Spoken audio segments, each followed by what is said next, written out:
ಪಿತನ ಸುತನ ಮತ್ತು ಪರಿಶುದ್ಧಾತ್ಮನಿಗೆ ಸ್ತೋತ್ರ ಉಂಟಾಗಲಿ. ಆಗಲಿದ್ದಾಗೆ ಈಗಲೂ ಯಾವಾಗಲೂ ಈಗ ಯುಗಾಂತರಕ್ಕೂ ಸ್ತೋತ್ರ ಉಂಟಾಗಲಿ. Amen. Praise the lord. Hallelujah, hallelujah, hallelujah. Praise the Lord. ಪ್ರಭು ಯೇಸುವಿನ ನಾಮದಲ್ಲಿ ಪ್ರೀತಿಯ ಸಹೋದರ ಸಹೋದರಿ, ಮಗದೊಂದು ದಿನ ನಿಮ್ಮ ಮುಂದೆ ಪ್ರಭು ಯೇಸುವಿನ ನಾಮದಲ್ಲಿ ನಿಲ್ಲಲು ನಾನು ಹರ್ಷಿಸುತ್ತೇನೆ. ಆ ಪ್ರಭುವಿನ ಹರ್ಷದಲ್ಲಿ ಪಾಲ್ಗೊಳ್ಳುವುದಕ್ಕಾಗಿ ತಮ್ಮೆಲ್ಲರನ್ನ ನಾನು ಹೃದಯಪೂರ್ವಕವಾಗಿ ಸ್ವಾಗತಿಸುತ್ತೇನೆ. ದೇವರಾತ್ಮರೋ ಶಕ್ತಿಯು ನಮ್ಮ ಮಧ್ಯೆ ಚಲಿಸಲಿ, ಸ್ವರ್ಗೀಯ ಅನುಗ್ರಹಗಳು ನಮ್ಮ ಮಧ್ಯೆ ಇಳಿದು ಬರಲಿ. ಅದಕ್ಕಾಗಿ ಪ್ರಭುವಿನ ಚಾಚಲ್ಪಟ್ಟಂತ ಕರಗಳಿಗೆ ನಮ್ಮನ್ನು ಒಪ್ಪಿಸಿಕೊಳ್ಳಲು ನಮ್ಮ ದೇಹ, ಮನಸ್ಸು, ಆತ್ಮಗಳು ಏಕಾಗ್ರತೆಯಿಂದ ಪ್ರಭುವನ್ನು ಆಲಿಸಲು ನಮ್ಮನ್ನು ಸಿದ್ಧಗೊಳಿಸಲು ನಾವು ಹೃದಯಪೂರ್ವಕವಾಗಿ ಪ್ರಭುವಿಗೆ ವಂದನೆ ಸಲ್ಲಿಸುತ್ತಾ ಪ್ರಾರ್ಥಿಸುವ. ಕಣ್ಣುಗಳನ್ನು ಮುಚ್ಚಿ ಕರವನ್ನ ಹೃದಯದ ಮೇಲಿಟ್ಟು ನಾವು ಪ್ರಭುವಿನಲ್ಲಿ ಪ್ರಾರ್ಥಿಸುವ. ಜೀವಂತನೋ ಜೀವಂತನೋ ಜೀವಂತನಾಗಿರುವಂತ ಪ್ರಭುವೇ, ಮತ್ತೊಂದು ಆವರ್ತಿ ನಿಮಗೆ ಕೋಟಿ ಕೋಟಿ ಸ್ತೋತ್ರ. ಜೀವ ಬಾಧ್ಯರ ಪಟ್ಟಿಯಲ್ಲಿ ನಮ್ಮನ್ನು ಉಳಿಸಿಕೊಂಡಿದ್ದೀರಿ ದೇವಾ. ನಿಮ್ಮ ಜೊತೆಯಲ್ಲಿ ಒಂದಾಗಲು, ನಮ್ಮ ಹೃದಯದಲ್ಲಿ ನೀವು ವಾಸ ಮಾಡಲು, ಸದಾ ನಮ್ಮನ್ನ ಕರಬಿಡಿದು ನಡೆಸುವ, ಕೈ ಬೀಸಿ ಕರೆಯುವ ಒಳ್ಳೆ ಸ್ವಾಮಿ, ನಿಮ್ಮ ಒಳ್ಳೆ ನಾಮಕ್ಕೆ ಸ್ತೋತ್ರ. ಎಲ್ಲ ಈ ಪುಟ್ಟ ಮಂದಿ ಭಯಗೊಳ್ಳಬೇಡ, ದಿಗ್ಭ್ರಮೆಗೊಳ್ಳಬೇಡ. ನಾನು ನಿನ್ನನ್ನು ನಡೆಸುವ ದೇವರು, ಸಂರಕ್ಷಿಸುವ ದೇವರೆಂದು ಕರೆ ನೀಡುವ ಒಳ್ಳೆ ಸ್ವಾಮಿ, ನಿಮಗೆ ಸ್ತುತಿ ಆರಾಧನೆ ಈ ಪ್ರಾರ್ಥನೆಯಲ್ಲಿ ನಾವು ವಿನ್ನಯಿಸುತ್ತೇವೆ ದೇವ. ಕೇಳುವ, ನೋಡುವ, ವಿಶ್ವಾಸದಿಂದ ಗ್ರಹಿಸುವ ಎಲ್ಲರ ಮೇಲೆ ನಿಮ್ಮ ಪರಿಶುದ್ಧಾತ್ಮರ ಅಭಿಷೇಕ ಇಳಿದು ಬರಲಿ. ಸ್ವರ್ಗದ ದ್ವಾರವನ್ನು ಬಿಚ್ಚಿರಿ. ದೇವರಾತ್ಮನ ಶಕ್ತಿ ನಮ್ಮ ಮಧ್ಯೆ ಚಲಿಸಲಿ. ಸ್ವಾಮಿ, ಪರಿಪೂರ್ಣವಾಗಿ ನಮ್ಮನ್ನು ನಿಮ್ಮ ಹಿಡಿತಕ್ಕೆ ತೆಗೆದುಕೊಳ್ಳಲಿ. ಏಕಾಗ್ರತೆ, ಏಕ ಮನಸ್ಸು, ಒಂದು ಒಳ್ಳೆಯ ಮನಸ್ಸಿನಿಂದ ನಿಮ್ಮನ್ನು ಪ್ರಾರ್ಥಿಸುವ, ನಿಮ್ಮ ವಾಕ್ಯಗಳನ್ನು ಆಲಿಸುವ ಅನುಗ್ರಹಗಳನ್ನು ತುಂಬಿಸಿರಿ. ಪರಿಶುದ್ಧಾತ್ಮರೇ ನಮ್ಮ ಮಧ್ಯೆ ಚಲಿಸಿರಿ. ಪರಿಶುದ್ಧಾತ್ಮರ ಬೆಳಕು ನಮ್ಮನ್ನು ಆವರಿಸಿಕೊಳ್ಳಲಿ. ನಮ್ಮ ಸುತ್ತಲೂ ಪ್ರಭುವಿನ ಬೆಳಕು ಆವರಿಸಿಕೊಳ್ಳಲಿ. ಕತ್ತಲೆಯಿಂದ ಬೇರ್ಪಡಿಸುವ ಪ್ರಭುವೇ, ನಿಮ್ಮ ಬೆಳಕಿನ ಮಕ್ಕಳಾಗಿ ಸ್ಥಿರವಾಗಿ ನಿಲ್ಲುವಂತ ಆತ್ಮದ ದೃಢತೆಯನ್ನು ನಮಗೆ ದಯಪಾಲಿಸಿರಿ. ಸಕಲ ಸಂತರುಗಳೇ, ರಕ್ತಸಾಕ್ಷಿಗಳೇ, ನಿಷ್ಕಳಂಕ ಮಾತೆ ಪ್ರಾರ್ಥಿಸಿರಿ. ದೀನರ ಪ್ರಾರ್ಥನೆ ಮನ್ನಿಸುವ ಒಳ್ಳೆ ಸ್ವಾಮಿ, ನಿಮ್ಮ ಒಳ್ಳೆ ನಾಮಕ್ಕೆ ಸ್ತೋತ್ರ. ಇದರ ವಿಶೇಷವಾಗಿ ಇಡೀ ವಿಶ್ವ ಮಾನವ ಕೋಟಿಗಾಗಿ ನಾವು ಪ್ರಾರ್ಥಿಸುತ್ತೇವೆ. ಎಲ್ಲ ರಾಷ್ಟ್ರದ ಜನಾಂಗಗಳಿಗಾಗಿ ನಾವು ಪ್ರಾರ್ಥಿಸುತ್ತೇವೆ. ಎಲ್ಲರನ್ನು ಕರುಣಿಸಿರಿ ದೇವ. ಒಂದು ಆತ್ಮವು ನಾಶವಾಗಬಾರದು, ಅದು ನಿಮ್ಮ ಯೋಜನೆ ಚಿತ್ತವಲ್ಲವೇ? ಎಲ್ಲ ಆತ್ಮವನ್ನು ಸಂರಕ್ಷಿಸಿರಿ ದೇವರೇ. ನಿಮ್ಮ ವಾಕ್ಯವು ನಮ್ಮನ್ನು ಬಲಪಡಿಸಲಿ, ವೃದ್ಧಿಗೊಳಿಸಲಿ. ಪರಿಶುದ್ಧಾತ್ಮ ತುಂಬಿಸಲ್ಪಡಲಿ, ಬಲಪಡಿಸಿರಿ ಎಂಬುದಾಗಿ ನಿಷ್ಕಳಂಕ ಮಾತೆಯ ಮೂಲಕ ನಾವು ದೀನತೆಯಿಂದ ಪ್ರಾರ್ಥಿಸಿದ್ದೇವೆ. ನಮೋ ಮರಿ ಕೃಪಾಪೂರ್ಣೆ, ಪ್ರಭು ನಿಮ್ಮೊಡನೆ ಇದ್ದಾರೆ. ಸ್ತ್ರೀಯರಲ್ಲಿ ನೀವು ಧನ್ಯರು, ಮತ್ತು ನಿಮ್ಮ ಉದರದ ಫಲವಾದ ಯೇಸು ಧನ್ಯರು.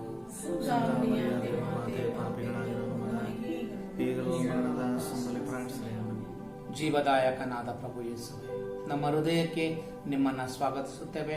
ನಮ್ಮಲ್ಲಿ ಬಂದಿರಿ. ಒಬ್ಬೊಬ್ಬರ ಜೀವಿತದಲ್ಲಿ ಈಗ ನೀವು ಪ್ರವೇಶ ಮಾಡಿರಿ.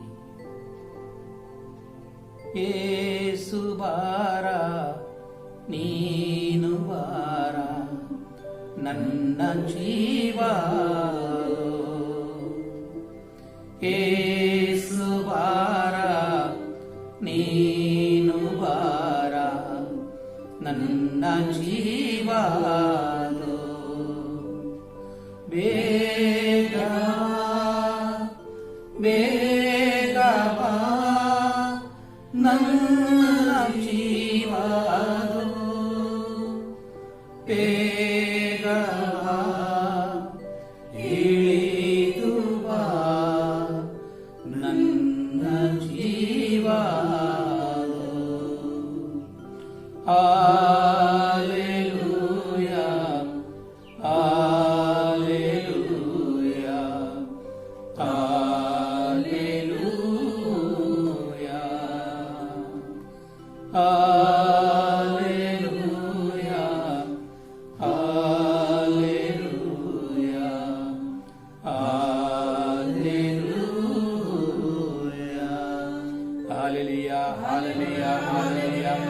ಸ್ವರ್ಗವನ್ನ ಬಿಚ್ಚಿರಿ ದೇವರೇ, ನಿಮ್ಮ ಆತ್ಮನ ಶಕ್ತಿ ನಮ್ಮ ಮಧ್ಯೆ ಚಲಿಸಿರಿ.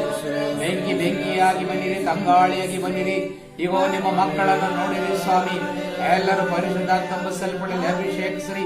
ಸರ್ವ ತಟಸ್ಥಗಳು ಮುರಿಯಲಿ, ಬಂಧನಗಳು ಮುರಿಯಲಿ, ಕಟ್ಟುಗಳು ಮುರಿಯಲಿ. ಯೇಸು ನಿಮಗೆ ಆರಾಧನೆ. ನಿಮ್ಮ ಆತ್ಮನ ಶಕ್ತಿ ನಮ್ಮ ಮಧ್ಯೆ ಚಲಿಸಲಿ, ಪರಿಶುದ್ಧಾತ್ಮನ ಶಕ್ತಿ ನಮ್ಮ ಮಧ್ಯೆ ಚಲಿಸಲಿ. Holy hallelujah, hallelujah, hallelujah, hallelujah, hallelujah. ಪಿತನ, ಸುತನ ಮತ್ತು ಪರಿಶುದ್ಧಾತ್ಮನಿಗೆ ಸ್ತೋತ್ರ ಉಂಟಾಗಲಿ. ಆದ್ದರಿಂದಾಗಿ ಈಗಲೂ ಯಾವಾಗಲೂ ಯುಗಾಂತರಕ್ಕೂ ಸ್ತೋತ್ರ ಉಂಟಾಗಲಿ. Amen. Praise the Lord. Hallelujah, hallelujah, hallelujah. ಪ್ರಭು ಯೇಸುವಿನ ನಾಮದಲ್ಲಿ ನನ್ನ ಪ್ರೀತಿಯ ಸಹೋದರ ಸಹೋದರಿ, ದೇವರ ವಾಕ್ಯವು ನಮ್ಮನ್ನ ಶುದ್ಧೀಕರಿಸಲಿ, ನವೀಕರಿಸಲಿ, ಆ ವಾಕ್ಯಗಳನ್ನು ವಿಶ್ವಾಸದಿಂದ ಆಲಿಸಲು ನಮ್ಮನ್ನು ಆತ್ಮಿಕವಾಗಿ ಬಲಪಡಿಸಲಿ ಎಂಬುದಾಗಿ ದೀನತೆಯಿಂದ ವಾಕ್ಯಗಳನ್ನು ಆಲಿಸುವ. ಯೋಹಾನನು ಬರೆದ ಶುಭ ಸಂದೇಶದ 5ನೇ ಅಧ್ಯಾಯದ 1ನೇ ವಾಕ್ಯದಿಂದ ಧ್ಯಾನಿಸುವಾಗ, ಇದಾದ ಮೇಲೆ ಯಹೂದ್ಯರ ಹಬ್ಬ ಬಂದಿತ್ತು. ಯೇಸು ಸ್ವಾಮಿ ಜೆರುಸಲೇಮಿಗೆ ತೆರಳಿದರು. ಅಲ್ಲಿ ಕುರಿಬಾಗಿಲು ಎಂಬ ಸ್ಥಳದ ಬಳಿ 5 ಮಂಟಪಗಳಿಂದ ಕೂಡಿದ ಒಂದು ಕೊಳವಿದೆ. ಅದನ್ನು ಹಿಬ್ರಿಯ ಭಾಷೆಯಲ್ಲಿ ಬೆತ್ಸದ ಎಂದು ಕರೆಯುತ್ತಾರೆ. ಕುರುಡರು, ಕುಂಟರು, ಪಾರ್ಶ್ವವಾಯು ಪೀಡಿತರು ಮೊದಲಾದ ಅನೇಕ ರೋಗಿಗಳು ಆ ಮಂಟಪಗಳಲ್ಲಿ ಬಿದ್ದುಕೊಂಡುತ್ತಾ ಇದ್ದರು. 38 ವರ್ಷ ಕಾಯಿಲೆಯಿಂದ ನರಳುತ್ತಿದ್ದ ಒಬ್ಬ ರೋಗಿ ಅಲ್ಲಿ ಮಲಗಿದ್ದನು. ಯೇಸು ಅವನನ್ನು ನೋಡಿ ದೀರ್ಘಕಾಲದಿಂದ ಅವನು ಹಾಗೆ ಬಿದ್ದುಕೊಂಡಿರುವುದನ್ನು ತಿಳಿದು, ನಿನಗೆ ಗುಣ ಹೊಂದಲು ಮನಸ್ಸಿದೆಯೇ ಎಂದು ಕೇಳಿದನು. ಸ್ವಾಮಿ, ನೀರು ಉಕ್ಕಿದಾಗ ನನ್ನನ್ನು ಕೊಳಗಿಳಿಸಲು ಸಹಾಯಕರು ಇರುವುದಿಲ್ಲ. ನಾನು ಹೋಗುವಷ್ಟರಲ್ಲೇ ಬೇರೆ ಯಾರಾದರೂ ಇಳಿದು ಬಿಡುತ್ತಾರೆ ಎಂದು ಉತ್ತರಿಸಿದ ಆ ರೋಗಿ. ಯೇಸು ಅವನಿಗೆ, ಎದ್ದು ನಿಲ್ಲು, ನಿನ್ನ ಹಾಸಿಗೆಯನ್ನು ಸುತ್ತಿಕೊಂಡು ನಡೆ ಎಂದರು. ಆ ಕ್ಷಣವೇ ಅವನು ಗುಣ ಹೊಂದಿ ತನ್ನ ಹಾಸಿಗೆಯನ್ನು ಸುತ್ತಿಕೊಂಡು ನಡೆಯತೊಡಗಿದನು. ಪ್ರಭುವಿನ ವಾಕ್ಯ. ದೇವರಿಗೆ ಕೃತಜ್ಞತೆ ಸಲ್ಲಲಿ. Praise the Lord. Hallelujah, hallelujah, hallelujah. ಪ್ರಭು ಯೇಸುವಿನಲ್ಲಿ ಪ್ರೀತಿಯ ಸಹೋದರ ಸಹೋದರಿ, ಒಂದು ನಂಬರಸದಳವಾದ, ಒಂದು ಅದ್ಭುತಕರವಾದ ವಾಕ್ಯವನ್ನು ಆಲಿಸಿದವೆ. ಯೇಸು ಸ್ವಾಮಿ ತನ್ನ ಶಿಷ್ಯರ ಜೊತೆಯಲ್ಲಿ ಜೆರುಸಲೇಂ ಹಬ್ಬಕ್ಕಾಗಿ ಹೊರಟಿದ್ದಾರೆ. ಜೆರುಸಲೇಂ ದೇವಾಲಯವು ಸೊಲೊಮೋನ್ ರಾಜನಿಂದ ಕಟ್ಟಲ್ಪಟ್ಟಂತ ಆ ದೇವಾಲಯದ ಮಹಾದೇವಾಲಯದಲ್ಲಿ ಪ್ರತಿ ವರ್ಷಕ್ಕೊಮ್ಮೆ ನಡೆಯುವ ಆ ಹಬ್ಬದಲ್ಲಿ ಸಾವಿರಾರು ಜನರು ಹಬ್ಬಕ್ಕೆ ಬಂದು ಸೇರುತ್ತಿದ್ದರು. ಅಂತೆಯೇ ಯೇಸು ಸಹ ಆ ಮಹಾದೇವಾಲಯದ ಹಬ್ಬಕ್ಕಾಗಿ ತಮ್ಮ ಶಿಷ್ಯರ ಜೊತೆಯಲ್ಲಿ ತೆರಳಿದರು. ವಿಶೇಷವೆಂದರೆ ಶಿಷ್ಯರೆಲ್ಲರೂ ಹಬ್ಬಕ್ಕಾಗಿ ದೇವಾಲಯವನ್ನು ಪ್ರವೇಶ ಮಾಡಿದರು. ಯೇಸುವಾದರೂ ದೇವಾಲಯಕ್ಕೆ ಬದಲಾಗಿ ಆ ದೇವಾಲಯದ ಸಮೀಪದಲ್ಲಿ ಕಟ್ಟಲ್ಪಟ್ಟಂತ ಒಂದು ಕೊಳವುಂಟು. ಅದಕ್ಕೆ ಬೆತ್ಸದ ಕೊಳ ಎಂಬುದಾಗಿ ಕರೆಯುತ್ತಾರೆ. ಬೆತ್ಸಾಯ್ದ ಅಥವಾ ಬೆತ್ಸದ. ಅಲ್ಲಿ 5 ಮಂಟಪಗಳುಂಟು. ಅವುಗಳಲ್ಲಿ ಕುರಿಯ ಬಾಗಿಲು ಎಂಬ 5 ದ್ವಾರಗಳಲ್ಲಿ ಒಂದು ಶ್ರೇಷ್ಠವಾದ ದ್ವಾರ ಉಂಟು. ಆ ಕುರಿಯ ಬಾಗಿಲನ ದ್ವಾರದಲ್ಲಿ ಯೇಸು ಪ್ರವೇಶ ಮಾಡಿದರು. ಅಲ್ಲಿ ಅವಶ್ಯಕತೆ ಏನಿತ್ತು? ಅವರು ಜೆರುಸಲೇಂ ಹಬ್ಬವನ್ನು ತ್ಯಜಿಸಿ ಆ ಬೆತ್ಸದ ಕೊಳಕ್ಕೆ ಪ್ರವೇಶ ಮಾಡಬೇಕಾದಾಗ ಒಂದು ವಿಶೇಷತೆ ಉಂಟು. ಆ ಬೆತ್ಸದ ಕೊಳ ಗ್ರೀಕರಲ್ಲಿ ಈಗಲೂ ಸಹ ಒಂದು ನಡವಳಿಕೆ ಉಂಟು, ಒಂದು ವಿಶ್ವಾಸ ಉಂಟು, ಒಂದು ಕಥೆ ಉಂಟು. ಆ ಸತ್ಯದ ಕಥೆ, ಸೊಲೊಮೋನ್ ರಾಜನು ಆ ಕೊಳವನ್ನ ಕಟ್ಟಿಸುವಾಗ ಅದಕ್ಕೊಂದು ಗೂಢಾರ್ಥ ಉಂಟು. ಅದರಲ್ಲಿ ಒಂದು ವಿಶೇಷತೆ ಉಂಟು. ಆ ಕೊಳದಲ್ಲಿ ಸುತ್ತಲೂ ರೋಗಿಗಳು, ತಮ್ಮ ಪ್ರತಿದಿನದ ಜೀವನಕ್ಕಾಗಿ ಭಿಕ್ಷೆಗಾಗಿ ಸುತ್ತಲೂ ನೆರೆದರುಂಟು. ಆದರೆ ಒಂದು ವಿಶೇಷ,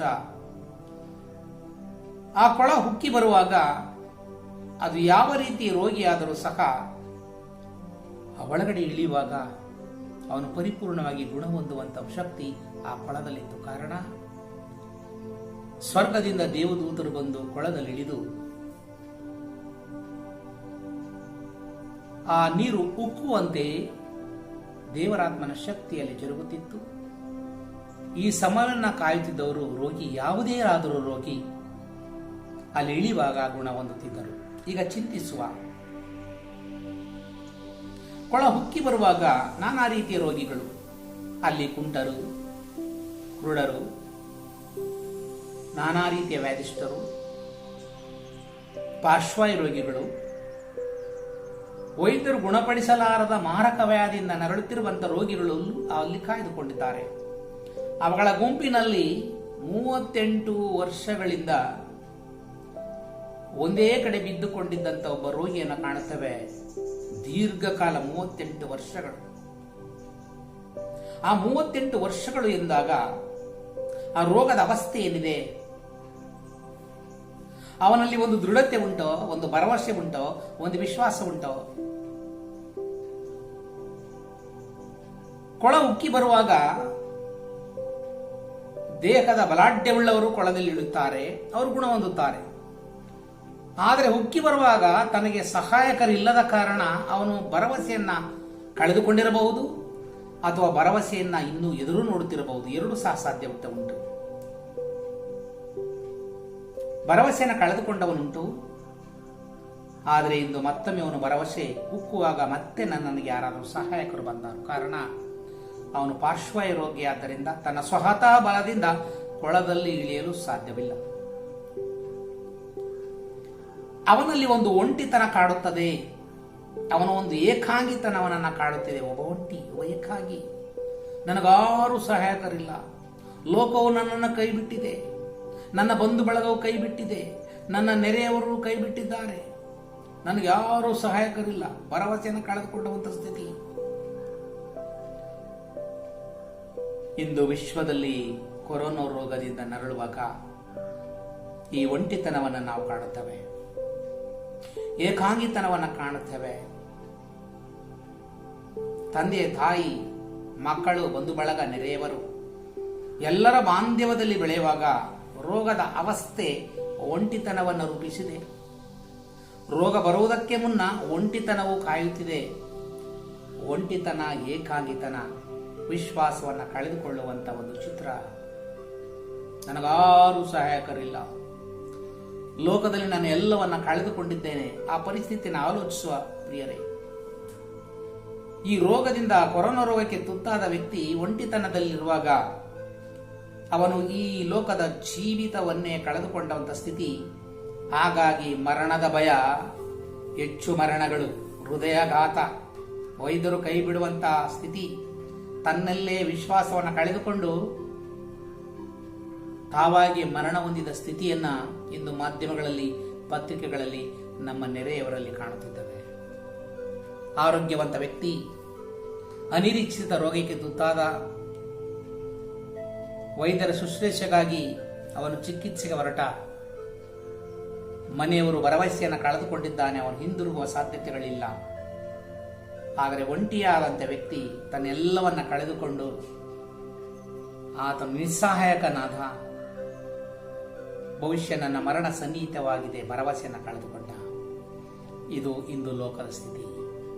ಇಂದು ಭರವಸೆಯನ್ನು ಕಳೆದುಕೊಂಡಂತ ವ್ಯಕ್ತಿ ಆಯ್ದುಕೊಳ್ಳುವಂಥದ್ದು ಒಂದು ಶಕ್ತಿ, ಲೋಕದ ಶಕ್ತಿ, ಅಂಧಕಾರ ಶಕ್ತಿ, ಮಾಟ, ಮಂತ್ರ, ಭೂತ ಪ್ರೇತ ಶಕ್ತಿಗಳು, ಹೋಮಚಾರ.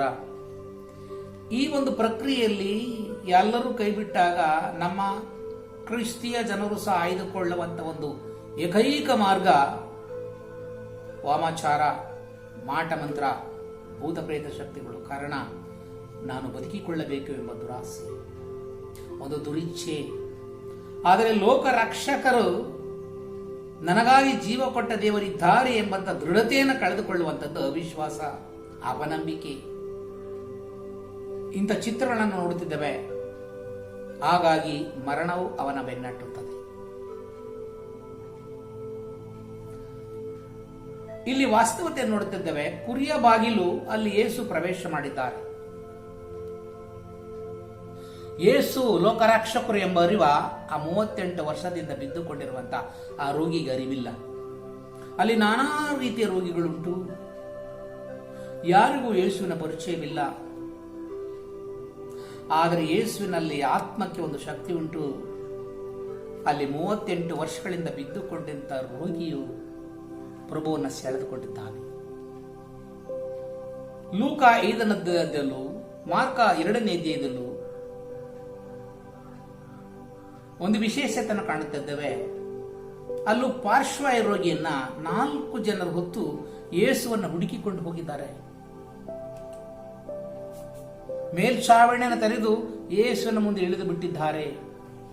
ಅವರ ವಿಶ್ವಾಸವನ್ನು ಮೆಚ್ಚಿ, ತಮ್ಮ, ನಿನ್ನ ಪಾಪಗಳನ್ನು ಕ್ಷಮಿಸಲಾಗಿದೆ, ಏಳು, ನಿನ್ನ ಹಾಸಿಗೆಯನ್ನು ಎತ್ತುಕೊಂಡು ನಡೆ. ಹಾಸಿಗೆಯಲ್ಲಿ ಬಿದ್ದುಕೊಂಡಿದ್ದಂತ ನಿಸ್ಸಹಾಯಕ ಪಾರ್ಶ್ವವಾಯು ರೋಗಿ ಗುಣಹೊಂದಿದ, ಹಾಸಿಗೆಯನ್ನು ಎತ್ತು ನಡೆದು ಬಿಟ್ಟ. ಲೂಕ 5ನೇ ಅಧ್ಯಾಯದ 19, 20, 21ನೇ ವಾಕ್ಯ ನಾವು ನೋಡುತ್ತೇವೆ. ಅವನು ಗುಣ ಹೊಂದಿದ. ಯೇಸುವಿನ ಬಳಿಗೆ ರೋಗಿಯನ್ನ ತಂದರು. ಆದರೆ ಇಲ್ಲಿ ವಿಚಿತ್ರ, ಯೇಸು ಆ ಕುರಿಯ ಬಾಗಿಲಿನ ಮೂಲಕ ಪ್ರವೇಶ ಮಾಡಿದ್ದು ಕರೆದೇ ಇರುವ ಸ್ಥಳಕ್ಕೆ ತಾವಾಗಿ ಹೋಗಿರುವಂತ ಒಂದು ಸದೃಶ ಕಾರಣ. ದೇವರು ಪ್ರತಿಯೊಬ್ಬ ವ್ಯಕ್ತಿಯಲ್ಲೂ ಪ್ರವೇಶ ಮಾಡುವಂಥದ್ದು. ಅಲ್ಲಿ 6 ರೋಗಿಗಳಿದ್ದಾರೆ. ಯಾವ ರೋಗಿಗಳ ಬಳಿಯೂ ಯೇಸು ಪ್ರವೇಶ ಮಾಡಲಿಲ್ಲ. ಬದಲಾಗಿ 38 ವರ್ಷದ ರೋಗಿಯ ನರಳುತ್ತಿರುವಂತಹ ರೋಗಿಯ ಬಳಿ ಮಾತ್ರ ಪ್ರವೇಶ ಮಾಡಿದರು. ಯಾರೂ ಸಹಾಯಕರದಿಲ್ಲಿರುವಾಗ ನಾನು ನಿನ್ನ ಜೊತೆಗಿರುತ್ತೇನೆ, ಸಹಾಯ ಮಾಡುತ್ತೇನೆ. ಅಭಯ ಹಸ್ತವನ್ನು ನೀಡುವುದಕ್ಕಾಗಿ ಯೇಸು ಅಲ್ಲಿ ಪ್ರವೇಶ ಮಾಡುವಾಗ, ಪ್ರೀತಿಯ ಸಹೋದರ ಸಹೋದರಿ, ನೀನು ಒಬ್ಬ ರೋಗಿಯಾಗಿ ಬಿದ್ದುಕೊಂಡಾಗ, ಲೋಕವು ನಿನ್ನನ್ನು ಕೈ ಬಿಟ್ಟಾಗ, ನಿನ್ನ ಒಂಟಿಯಾಗಿರುವಾಗ, ನಿನ್ನ ಒಂಟಿಯಲ್ಲ. ನಿನ್ನಲ್ಲಿ ವಿಶ್ವಾಸವಿದ್ದರೆ ಸದಾ ನಿನ್ನಲ್ಲಿ ಯೇಸು ಲೋಕ ರಕ್ಷಕರು ನಿನ್ನ ಜೊತೆಯಲ್ಲಿ ಇರುತ್ತಾರೆ. ಆ ವಿಶ್ವಾಸ ನಿನಗುಂಟು. ಆದರೆ ವಿಶ್ವಾಸವನ್ನು ಕಳೆದುಕೊಳ್ಳುವಂತ ಸ್ಥಿತಿ ಒಂಟಿತನ ಮತ್ತು ಏಕಾಂಗಿತನ. ಇಂದು ಯೇಸು ಅಲ್ಲಿ ಪ್ರವೇಶ ಮಾಡಿದರು. ಆ ಕುರಿಯ ಬಾಗಿಲಿನಲ್ಲಿ ಪ್ರವೇಶ ಮಾಡುವಾಗ ಎದುರುಗೊಂಡಂತಹ 38 ವರ್ಷದ ವ್ಯಕ್ತಿಯ ಜೊತೆಯಲ್ಲಿ ಒಂದು ಪ್ರಶ್ನೆ ಮಾಡಿದರು.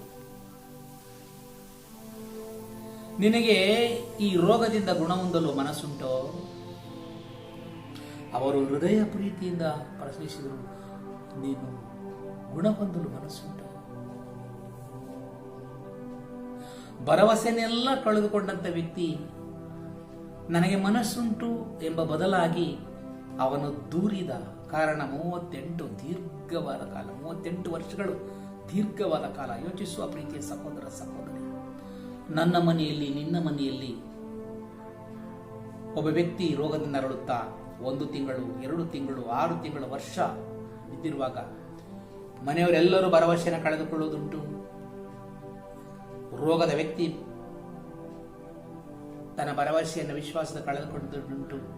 ಆ 38 ವರ್ಷಗಳ ದೀರ್ಘವಾದ ಕಾಲ ಏನನ್ನು ಸೂಚಿಸುತ್ತದೆ? ಅವನು ಎಲ್ಲವನ್ನು ಕಳೆದುಕೊಂಡಿದ್ದಾನೆ. ಅದಕ್ಕಾಗಿ ಅವನು ನೆಚ್ಚಿಕೊಂಡಿರುವಂಥದ್ದು ಕೊಳ ಮಾತ್ರ. ಈ ಕೊಳದಲ್ಲಿ ಯಾರು ಮೊದಲು ಇಳಿಯುತ್ತಾರೋ ಅವರು ರೋಗದಿಂದ ಗುಣ ಹೊಂದುತ್ತಾರೆ.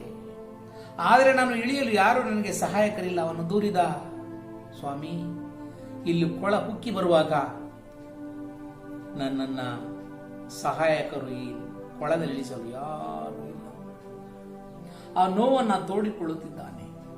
ಆದರೆ ಕೊಳಕ್ಕಿಂತಲೂ ಮೇಲಾದವರು ಇವರು ಎಂಬ ಅರಿವು ಆ ರೋಗಿಗಿಲ್ಲ. ಯೇಸುವನನ್ನ ಪ್ರೀತಿಯಿಂದ ನೋಡಿದರು. ಕಾರಣ ಅವನ ಕಾಲ ಸಮೀಪಿಸಿತ್ತು. ಅವನಿಗೆ ಗುಣ ಹೊಂದುವ ಕಾಲ ಸಮೀಪಿಸಿತ್ತು. ದೇವರ ಯೋಜನೆ ಅವನ ಜೀವಿತದಲ್ಲಿ ಪ್ರವೇಶ ಮಾಡಿತ್ತು. ಅವನ ಹೃದಯದ ನೋವನ್ನು ಯೇಸು ನೋಡಿದರು. ಆ ಒಂಟಿತನವನ್ನು ನೋಡಿದರು. ಆ ಏಕಾಂಗಿತನವನ್ನು ನೋಡಿದರು. ಸಹಾಯಕರು ಯಾರೂ ಇಲ್ಲ.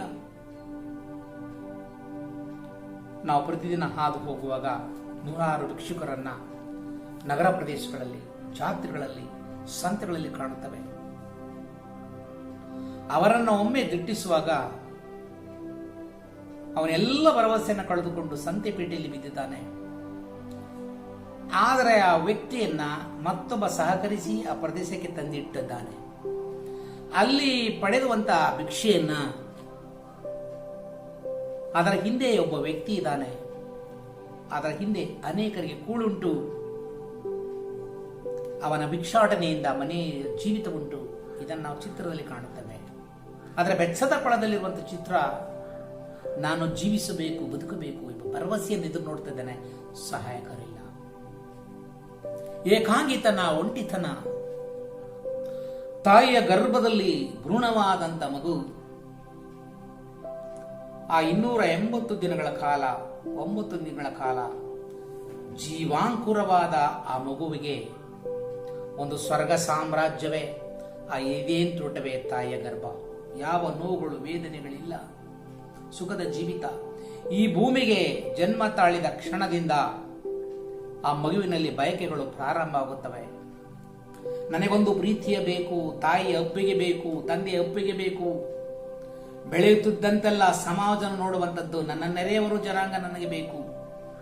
ಹಾಗಾಗಿ ಬಾಲ್ಯ ಪ್ರಾಯದಲ್ಲಿ, ಯೌವನಸ್ಥ ಪ್ರಾಯದಲ್ಲಿ ಅದು ಅನೇಕರನ್ನು ಹುಡುಕಿ ತನ್ನ ಪ್ರೀತಿಗಾಗಿ ಅನೇಕರನ್ನ ಸೆಳೆದುಕೊಳ್ಳುವಂಥ ಪ್ರವೃತ್ತಿಯನ್ನ ಭೂಮಿಯಲ್ಲಿ ನೋಡುತ್ತೇವೆ. ಒಂಟಿಯಾಗಿ ಜೀವಿಸಲು ಇಷ್ಟಪಡುವುದಿಲ್ಲ. ಅದಕ್ಕಾಗಿ ಎಲ್ಲ ಜನರು ನನಗೆ ಬೇಕು.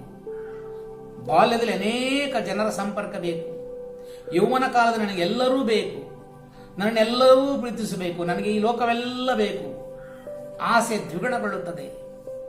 ಹಾಗಾಗಿ ಪ್ರೀತಿಯನ್ನು ಹಂಬಲಿಸುತ್ತಾ ಹುಡುಕುತ್ತಾ ಹೋಗುತ್ತಾನೆ. ಸಮಾಜವು ನನಗೆ ಬೇಕೆಂಬ ಹಂಬಲಿಕೆಯನ್ನು ಹುಡುಕುತ್ತಾನೆ. ಇವರ ಮಧ್ಯದಲ್ಲಿ ನಾವು ನೋಡ್ತೇವೆ 2 ರೀತಿಯ ಜನಾಂಗವನ್ನ. ಒಬ್ಬ ಐಶ್ವರ್ಯವಂತ, ಮತ್ತೊಬ್ಬ ಬಡವ. ಐಶ್ವರ್ಯವಂತನು ಕೋಟಿ ಕೋಟಿ ಉಂಟು, ನಾನು ಮತ್ತಷ್ಟು ಕೋಟಿಯನ್ನು ಸಂಪಾದಿಸಬೇಕು ಎಂಬ ಆಸೆ, ಮಗದಾಸೆ. ಬಡವನು ಸಹ ನಾನಷ್ಟು ಹಣಕಾಸನ್ನು ಸಂಪಾದಿಸಬೇಕು, ನಾನು ಸಹ ಬೆಳೆಯಬೇಕು. ಆದರೆ ಒಬ್ಬ ಬಡವ, ಒಬ್ಬ ಶ್ರೀಮಂತ. ಶ್ರೀಮಂತನು ಮತ್ತು ಬಡವನನ್ನು ನೋಡುವಾಗ ಶ್ರೀಮಂತನನ್ನು ಕಂಡು ತನ್ನನ್ನ ತಾನು ಹೀಯಾಳಿಸಿಕೊಳ್ಳುತ್ತಾನೆ, ಸೃಷ್ಟಿಕರ್ತರ ದೇವರನ್ನ ಹೀಯಾಳಿಸುತ್ತಾನೆ. ದೇವರೇ, ಅವನಿಗೆ ಮಾತ್ರ ಐಶ್ವರ್ಯ ಉಂಟು, ನನಗೇನೂ ಇಲ್ಲದ ಬಡವ, ನೀನು ನನ್ನನ್ನೇಕೆ ಬಡವನ್ನಾಗಿ ಮಾಡಿದೆ? ದೇವರೇ, ನಿನಗೆ ಹೃದಯವಿಲ್ಲವೇ? ದೇವರನ್ನ ತೋರುತ್ತಾನೆ. ತಾನು ಸಂಪಾದಿಸುವಷ್ಟು ಐಶ್ವರ್ಯವಂತನಾಗಬೇಕು. ಕುಬೇರನ ಎಷ್ಟು ಕೊಟ್ಟಿದ್ದರೂ ಮತ್ತಷ್ಟು ಸಂಪಾದಿಸಬೇಕು. ಬದುಕುವುದಕ್ಕಾಗಿ ತಾನು ಅನೇಕ ಬೇಡವಾದವುಗಳೆಲ್ಲವನ್ನು ಪಡೆದುಕೊಳ್ಳುವಂತಹ ಒಂದು ಸ್ಥಿತಿ. 2 ರೀತಿಯ ಜನಾಂಗವನ್ನು ನೋಡಿದ್ದೇವೆ. ನಿನಗೆ ಗುಣ ಹೊಂದಲು ಮನಸ್ಸುಂಟು, ನಿನಗೆ ಮನಸ್ಸುಂಟು, ಒಂದು ವೇಳೆ ಅವನಲ್ಲಿ ವಿಶ್ವಾಸವಿದ್ದ. ಆದರೆ ಭರವಸೆಯನ್ನು ಕಳೆದುಕೊಂಡದ್ರಿಂದ ನನಗೆ ಸಹಾಯಕರು ಯಾರಿಲ್ಲ, ಮತ್ತೊಬ್ಬರನ್ನು ದೂರಿದ. ಈ ಪರಿಸ್ಥಿತಿಗಳನ್ನು ನೋಡುವಾಗ ಒಂದು ದೃಢ ವಿಶ್ವಾಸಕ್ಕಾಗಿ ಸ್ವಾಮಿ ನಡೆದರು. ಅವನಲ್ಲಿ ವಿಶ್ವಾಸ ಉದ್ಭವೋದಕ್ಕಾಗಿ ದೇವರು ಯೇಸು ನೋಡುತ್ತಿದ್ದಾರೆ. ಅಲ್ಲಿ ಎಲ್ಲರನ್ನು ನೋಡಿದರು, ಆದರೆ ಅವರು ಏಕಾಗ್ರತೆ, ಏಕದೃಷ್ಟಿ ಇದ್ದದ್ದು ಆ ಒಂದು ದೀರ್ಘಕಾಲದಿಂದ ರೋಗದ ಅವಸ್ಥೆಗಳಲ್ಲಿ ಬಿದ್ದುಕೊಂಡಿದ್ದ ಆ ಪಾರ್ಶ್ವರೋಗಿ ಮೇಲೆ. ಪ್ರೀತಿಯ ಸಹೋದರ ಸಹೋದರಿ, ನಿನ್ನಲ್ಲಿ ಒಂಟಿತನ ಕಾಡುತ್ತಿದೆಯೋ, ಏಕಾಂಗಿತನ ಕಾಡುತ್ತಿದೆಯೋ, ನಿನಗೆ ಯಾರು ಸಹಾಯಕರಿಲ್ಲವೇ? ಆದರೆ ನೀನು ಒಂಟಿಯಲ್ಲ. ನಿನ್ನಲ್ಲಿ ಲೋಕರಕ್ಷಕರು, ನಿನ್ನ ಸೃಷ್ಟಿ ಮಾಡದ ದೇವರು, ಜೀವ ಕೊಟ್ಟ ದೇವರು, ಆತ್ಮವನ್ನು ಕೊಟ್ಟ ದೇವರು ನಿನ್ನಲ್ಲಿ ನೆಲೆಸಿದ್ದಾರೆ ಎಂಬ ದೃಢತೆ ನಿನ್ನಲ್ಲಿರುವಾಗ ನೀನು ಒಂಟಿಯಲ್ಲ. ಆ ಒಂಟಿಯಾಗಿರೋ ಜೀವಿತಕ್ಕೆ ಯೇಸು ಪ್ರವೇಶ ಮಾಡಿದರು. ನಾನು ನಿನ್ನನ್ನು ರಕ್ಷಿಸುವ ದೇವರು, ಆ ಕೊಳಕ್ಕಿಂತ ನಾನು ಮೇಲಾದವನು. ಸೊಲೊಮೋನನು ಕಟ್ಟಿಸಿದ ಆ ಕೊಳಕ್ಕಿಂತ ಮಿಗಿಲಾದವನು ನೋಡಿ ಇಲ್ಲಿದ್ದೇನೆ.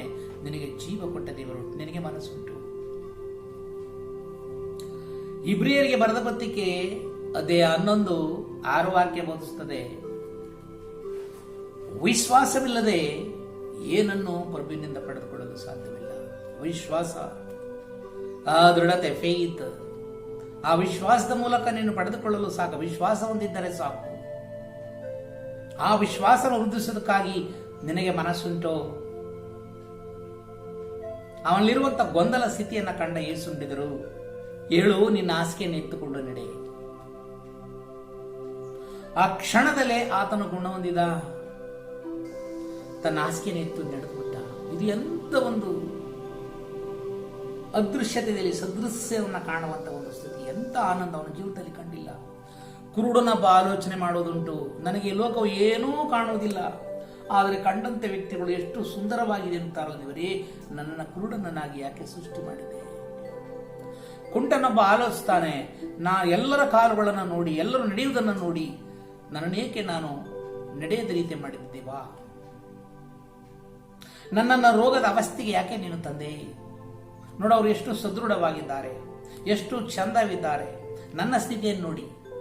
ಕಾರಣ ಒಂಟಿತನ. ಆ ಒಂಟಿತನದಲ್ಲಿ ಲೋಕರಕ್ಷಕರು ನಿನ್ನ ಬಳಿ ಇದ್ದಾರೆ ಎಂಬ ಅರಿವಿಲ್ಲದ ಕಾರಣ ದೂರುತ್ತಾನೆ. ಅವಿಶ್ವಾಸದಿಂದ ಏನನ್ನೂ ಪಡೆದುಕೊಳ್ಳಲು ಸಾಧ್ಯವಿಲ್ಲ. ಯಾಕೋಬನ ಪುಸ್ತಕ 1ನೇ ಅಧ್ಯಾಯದ 6ನೇ ವಾಕ್ಯ. ಅವಿಶ್ವಾಸಿಯು ಪ್ರಭುವಿಂದ ಏನನ್ನೂ ಎದುರುಗೊಳ್ಳದಿರಲಿ. ಆತನು ಚಂಚಲ ಚಿತ್ತನು, ಅವನು ಆಶೆಗಳು ಇಡಲಾರದು, ಕಾರಣ ಅವನು ಅವಿಶ್ವಾಸಿ. ಅವಿಶ್ವಾಸವನ್ನು ದೃಢಪಡಿಸುವುದಕ್ಕಾಗಿ ಇಂದು ಬೆಚ್ಚದ ಕೊಳದಲ್ಲಿ ಯೇಸು ತಾನಾಗಿ ಹುಡುಕಿಕೊಂಡು ಹೋಗಿದ್ದಾರೆ. ಪ್ರೀತಿಯ ಸಹೋದರ ಸಹೋದರಿ, ನಿನ್ನ ಹೃದಯದಲ್ಲಿರುವ ಯೇಸುವನ್ನು ಇನ್ನು ಯಾವಾಗಲೂ ಎದುರು ನೋಡುವಾಗ ನೀನು ಯೇಸುವಿನ ಬಳಿ ಬೇಕಾಗಿಲ್ಲ, ಯೇಸು ನಿನ್ನನ್ನು ಹುಡುಕಿಕೊಂಡು ಬರುವರು. ಅಂದು ಪಾರ್ಶ್ವ ರೋಗಿಯನ್ನ 4 ಜನರ ನೆರವಿನಿಂದ ಯೇಸುವಿನ ಬಳಿಗೆ ಹೊತ್ತುತ್ತಾದರು. ಅವನಿಗೆ ಸಹಾಯಕರಿದ್ದರು. ಸಹಾಯಕರಿಲ್ಲದೆ ಬಿದ್ದುಕೊಂಡಂತ ಆ ವ್ಯಕ್ತಿಯ ಬಳಿ ಯೇಸು ತಾವಾಗಿ ಪ್ರವೇಶ ಮಾಡಿದರು. ನಿನ್ನ ಜೀವಿತದಲ್ಲೂ ಸಹ ಯೇಸು ಪ್ರವೇಶ ಮಾಡುತ್ತಾರೆ. ಪ್ರೀತಿ ಸಹೋದರ ಸಹೋದರಿ, ಅದಕ್ಕಾಗಿ ನೀನು ಎದುರುಗೊಳ್ಳಲು ಸಿದ್ಧನಾಗಿದ್ದೀಯಾ? ನಾನೊಬ್ಬ ಒಂಟಿ ಏಕಾಂಗಿಯಾಗಿದ್ದೇನೆ, ನನಗೇನು ಇಲ್ಲ, ಎಲ್ಲವನ್ನ ಕಳೆದುಕೊಂಡಿದ್ದೇನೆ. ನಾನು ಬಡವನ ಹೊಟ್ಟೆಯಲ್ಲಿ ಹುಟ್ಟಿದವ, ಆತನು ಶ್ರೀಮಂತನ ಹೊಟ್ಟೆಯಲ್ಲಿ ಹುಟ್ಟಿದ ಕುಬೇರ, ನನಗೇನು ಇಲ್ಲ, ಯಾಕೆ ಈ ತಾರತಮ್ಯ? ಆದರೆ ನೀನು ಒಂಟಿಯಲ್ಲ ಎಂಬ ಭಾವನೆ ನಿಲ್ಲರಬೇಕಾದರೆ ನಿನ್ನನ್ನು ಸೃಷ್ಟಿಸಿದ ದೇವರು ನಿನ್ನಲ್ಲಿ ವಾಸ ಮಾಡುತ್ತಿದ್ದಾರೆ ಎಂಬ ಅರಿವು, ಆತ್ಮದ ಜ್ಞಾನ ನಿಲ್ಲರಬೇಕು. ಮಾರ್ಕ 11ನೇ ಅಧ್ಯಾಯದ 22ನೇ ವಾಕ್ಯದಲ್ಲಿ ಯೇಸು ಸ್ವಾಮಿ, ಗುರುವೇ, ತಾವು ಶಪಿಸಿದ ಆ ಅಂಜೂರದ ಮರ ಈಗ ಒಣಗಿ ಹೋಗಿದೆ ಎಂದನು. ಅದಕ್ಕೆ ಯೇಸು, ನಿಮಗೆ ದೇವರಲ್ಲಿ ವಿಶ್ವಾಸವಿರಲಿ. ಆಗ ಯಾವನಾದರೂ ಈ ಬೆಟ್ಟಕ್ಕೆ ನೀನು ಇಲ್ಲಿಂದ ಕಿತ್ತುಕೊಂಡು ಹೋಗಿ ಸಮುದ್ರದಲ್ಲಿ ಬೀಳು ಎಂದು ಹೇಳಿ ಮನಸ್ಸಿನಲ್ಲೇ ಸಂದೇಹ ಪಡದೆ ಅದು ಸಂಭವಿಸಿದಂತೆ ವಿಶ್ವಾಸಿದರೆ, ನಾನು ನಿಮಗೆ ನಿಶ್ಚಯವಾಗಿ ಹೇಳುತ್ತೇನೆ, ಅವನು ಹೇಳಿದಂತೆಯಾಗುವುದು. Praise the Lord. Hallelujah. Hallelujah. ಮತ್ತಾಯ 21:20 ಯೇಸು ಸಹ ಇದೇ ವಾಕ್ಯವನ್ನ ಮುಂದುವರಿಸುತ್ತಾರೆ. ಯೇಸು ಹಿಂದಿನ ದಿನ ಹಾದು ಹೋಗುವಾಗ ಒಂದು ಅಂಜೂರದ ಮರವನ್ನು ಕಂಡರು. ಮಧ್ಯಾಹ್ನದ ಸಮಯ, ಹುರಿ ಬಿಸಿಲು, ಹಸಿವಾಗುತ್ತಿದೆ. ತಿನ್ನೆ ಎಲೆ ಏನಾದರೂ ಉಂಟೋ? ಆ ಮರವನ್ನು ನೋಡಿದಾಗ ಅಂಜೂರದ ಮರದಲ್ಲಿ ಹಸಿರು ತೋಪು, ಸೊಂಪಾಗಿದೆ, ಒಂದು ಹಣ್ಣು ಇಲ್ಲ. ಹಾಗಾಗಿ ಆ ಮರಕ್ಕೆ ಶಪಿಸಿದರು, ನೀನೆಂದೂ ಇನ್ನು ಫಲ ಕೊಡದಂತೆ ಒಣಗಿ ಹೋಗು. ಮಾರನೇ ದಿನ ದೃಶ್ಯವನ್ನ ಕಂಡರು, ಮರ ಒಣಗಿ ಹೋಗಿದೆ. ಆಗ ಶಿಷ್ಯರು ಪ್ರಶ್ನಿಸಿದರು, ಸ್ವಾಮಿ, ನಿನ್ನೆ ನೀವು ಶಪಿಸಿದ ಮರ ಒಣಗಿ ಹೋಗಿದೆ, ಇದು ಹೇಗೆ ಸಾಧ್ಯ? ದೇವರ ಬಾಯಿಂದ, ಸೃಷ್ಟಿಕರದ ದೇವರ ಬಾಯಿಂದ ಬಂದ ವಾಕ್ಯ, ಸೃಷ್ಟಿಯಲ್ಲಿರುವಂತಹ ವಾಕ್ಯ, ಲಯದ ವಾಕ್ಯ ಎಂದು ಬಾಯಲ್ಲಿ ಬರುವಾಗ ವಾಕ್ಯವು ಏನಾಗಿದೆ? ಇಬ್ರಿಯ 4:12 ದೇವರ ವಾಕ್ಯ ಹಿಬ್ಬಾಯಿ ಕತ್ತಿಗಿಂತಲೂ ಅರ್ಥವಾದದ್ದು. ಅದು ಕೀಲು ಮಚ್ಚುಗಳನ್ನು ಛೇದಿಸುವಂಥದ್ದು, ಅದು ಹೃದಯವನ್ನು ಸಹ ಛೇದಿಸುವಂಥದ್ದು, ಅದು ಅಂತರಿಂದ್ರಿಯಗಳನ್ನು ಸಹ ಛೇದಿಸುವಂಥದ್ದು. ವಾಕ್ಯವು ಸೃಷ್ಟಿಕರ್ತ ದೇವರ ಬಾಯಿಂದ ಬಂದದ್ದು. ಒಣಗಿ ಹೋಗು, ಒಣಗಿವಿ, ಇದು ಹೇಗೆ ಸಾಧ್ಯ? ಯೇಸು ನುಡಿದರು, ನೀವು ಸಹ ವಿಶ್ವಾಸದಿಂದ ಈ ಬೆಟ್ಟಕ್ಕೆ ನನ್ನ ನಾಮದಲ್ಲಿ ನುಡಿದರೆ, ನೀನು ಕಿತ್ತು ಹೊಡ್ಕೊಂಡು ಹೋಗಿ ಸಮುದ್ರಕ್ಕೆ ನಾಟಕು ಎಂದರೆ ಸಂಭವಿಸುತ್ತದೆ. ಆದರೆ ಬೇರೆಯವರನ್ನು ವಿಶ್ವಾಸದಿಂದ ಬಿಡಲಿ. ಮತ್ತೆ 21:20 ಅದೇ ವಾಕ್ಯ ನುಡಿದರು, ನೀನು ವಿಶ್ವಾಸಿಸಿದರೆ ಈ ಬೆಟ್ಟಕ್ಕೆ ನೀನು ಯೇಸುವಿನ ನಾಮದಲ್ಲಿ ಕಿತ್ತು ಸಮುದ್ರಕ್ಕೆ ನಾಟಿಕೋ ಎಂದರೆ ಸಂಭವಿಸುತ್ತದೆ. ಅಂತ ದೃಢ ವಿಶ್ವಾಸ. ಇಂದು ಆ ರೋಗಿಯಲ್ಲಿ ವಿಶ್ವಾಸದ ಎದುರು ನೋಡುತ್ತಿದ್ದವರು, ನಿನಗೆ ಗುಣಹೊಂದಲು ಮನಸ್ಸುಂಟೋ? Praise the Lord. Hallelujah. Hallelujah. Hallelujah. Hallelujah. ಯೋಹಾನ 14ನೇ ಅಧ್ಯಾಯದಲ್ಲಿ 12ನೇ ವಾಕ್ಯ ಎಂದು ಬೋಧಿಸುತ್ತದೆ, ನಾನು ನಿಮಗೆ ಸತ್ಯವಾಗಿ ಹೇಳುತ್ತೇನೆ, ನನ್ನಲ್ಲಿ ವಿಶ್ವಾಸವುಳ್ಳವನು ನಾನು ಸಾಧಿಸುವ ಕಾರ್ಯಗಳನ್ನು ಆತನು ಸಾಧಿಸುವನು. ಅಷ್ಟೇಕೆ, ಅವುಗಳಿಗಿಂತಲೂ ಮಹತ್ತಾದವುಗಳನ್ನು ಸಾಧಿಸುವನು. ಏಕೆಂದರೆ ನಾನು ಪಿತನ ಬಳಿಗೆ ಹೋಗುತ್ತೇನೆ, ಇದಲ್ಲದೆ ನೀವು ನನ್ನ ಹೆಸರಲ್ಲಿ ಕೇಳಿಕೊಳ್ಳುವುದೆಲ್ಲವನ್ನ ಮಾಡುತ್ತೇನೆ. Praise the lord. ಹಲ್ಲೆಲೂಯಾ. ಹೀಗೆ ಪಿತನಿಗೆ ಪುತ್ರನಲ್ಲಿ ಮಹಿಮೆ ಉಂಟಾಗುವುದು. ಹೌದು, ನನ್ನ ಹೆಸರಿನಲ್ಲಿ ಏನನ್ನು ಕೇಳಿದರೂ ನಾನು ಅದನ್ನು ಮಾಡಿ ನೀವು ನನ್ನಲ್ಲಿ ಕೇಳುವಾಗ ನಾನು ಪಿತನಿಂದ ಪಡೆದುಕೊಳ್ಳುತ್ತೇನೆ. ನೀವು ಏನೇ ಕೇಳಿದರೂ ಸಹ ನಾನು ಅದನ್ನು ಕೊಡುತ್ತೇನೆ. ಕೇಳುವನು ವಿಶ್ವಾಸದಿಂದ. ಅನೇಕ ಅದ್ಭುತಗಳನ್ನು ಮಾಡುವಂತ ದೇವರು. ನಾನು ಸಾಧಿಸುವ ಕಾರ್ಯಗಳನ್ನ ನೀವು ಸಹ ಸಾಧಿಸುವರಿ. ಬೆಚ್ಚದ ಕೊಳದಲ್ಲಿ ಬಿದ್ದುಕೊಂಡಿದ್ದಂತ ಪಾರ್ಶ್ವರೋಗಿಗೆ ಹೇಳು, ನಿನ್ನ ಹಾಸಿಗೆಯನ್ನು ಎತ್ತುಕೊಂಡು ನಡೆ. ಆ ಯೇಸುವಿನ ನಾಮದಲ್ಲಿ ಸಹೋದರ ಸಹೋದರಿ, ನೀನು ಈ ವಾಕ್ಯವನ್ನು ಹೇಳಲು ಸಾಧ್ಯವೋ? ಒಂದು ಸಾಕ್ಷ್ಯ ಘಟನೆ, ನೂರಾರು ಸಾಕ್ಷ್ಯ ಘಟನೆಗಳಲ್ಲಿ ಒಂದು ಘಟನೆ, ಪುಟ್ಟ ಸಾಕ್ಷಿಗಳನ್ನ ಪ್ರೀತಿಯ ಸಹೋದರ ಸಹೋದರಿ ನಿಮ್ಮ ಮುಂದೆ ತರಲು, ನಿಮ್ಮಲ್ಲಿ ವಿಶ್ವಾಸ ದೃಢಗೊಳಿಸುವುದಕ್ಕಾಗಿ ನಿಮ್ಮ ಮುಂದೆ ದೇವರ ವಾಕ್ಯ, ದೇವರ ಮಹಿಮೆಗಾಗಿ ಹಂಚಿಕೊಳ್ಳುತ್ತಿದ್ದೇನೆ. ನಾನೊಬ್ಬ ಪಾಪಿ, ಅಲ್ಪಯೋಗ್ಯ, ಆದರೆ ಯೇಸುವಿನಲ್ಲಿ ವಿಶ್ವಾಸ, ಪುಟ್ಟ ವಿಶ್ವಾಸವುಳ್ಳ ವ್ಯಕ್ತಿ. ಒಮ್ಮೆ ನನ್ನ ಬಂಧುವಿನ ಸಹೋದರಿಯೊಬ್ಬರು ವೇದನೆಯಿಂದ ದೂರವಾಣಿ ಮೂಲಕ ಮಾತನಾಡಿದರು. ಚಿಂತಾಜನಕ ಸ್ಥಿತಿ. ಬಾಯಿ ಮುಚ್ಚಿ ಹೋಗಿದೆ, ಲಾಕ್ ಜಾ, ಬಾಯಿ ತೆರಳಲು ಸಾಧ್ಯವಿಲ್ಲ. ವೇದನೆಯಿಂದ ಪರಿತಪಿಸುತ್ತಿದ್ದಾಳೆ. ಒಂದು ಚಿಕ್ಕ ಆಹಾರದ ತುಣುಕನ್ನು ಬಾಯಲ್ಲಿ ಇಡ್ಲಿಕ್ಕಾಗಲ್ಲ, ಲಾಕ್ ಜಾ. ವೈದ್ಯರ ಬಳಿ ಹೋಗಲು ಕೈಯಲ್ಲಿ ಹಣದ ಕೊರತೆ. ಕೊರೋನಾ ರೋಗ, ಎಲ್ಲೂ ಹೋಗಲು ಸಾಧ್ಯವಿಲ್ಲ, ಬ್ಯಾಂಗ್ಳೂರು ನಗರ.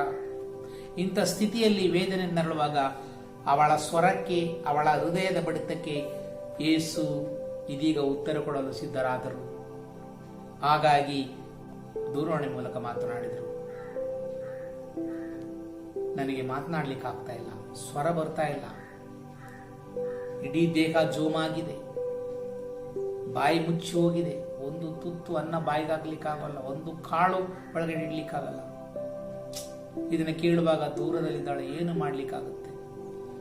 ಯೇಸುನಲ್ಲಿ ವಿಶ್ವಾಸವಿಟ್ಟು ಒಂದೇ ಒಂದು ಪ್ರಾರ್ಥಿಸಲಿಕ್ಕೆ ಹೋದ. ನಿನ್ನಲ್ಲಿ ವಿಶ್ವಾಸವಿರಲಿ, ದೇವರು ನಿನ್ನನ್ನು ಈಗ ಗುಣ ಮಾಡಲಿಕ್ಕೆ ಉಂಟು. ಅವಳಲ್ಲಿ ವಿಶ್ವಾಸ ದೃಢತೆಗಾಗಿ ಸಹೋದರಿ, ನಿನ್ನಲ್ಲಿ ವಿಶ್ವಾಸ ಹೊಂದಿರಲಿ. ಯೇಸು ನಿನ್ನನ್ನು ಮುಟ್ಟುವಾಗ ನೀನು ಗುಣೋತ್ತೀಯ ಪ್ರಾರ್ಥಿಸುವ.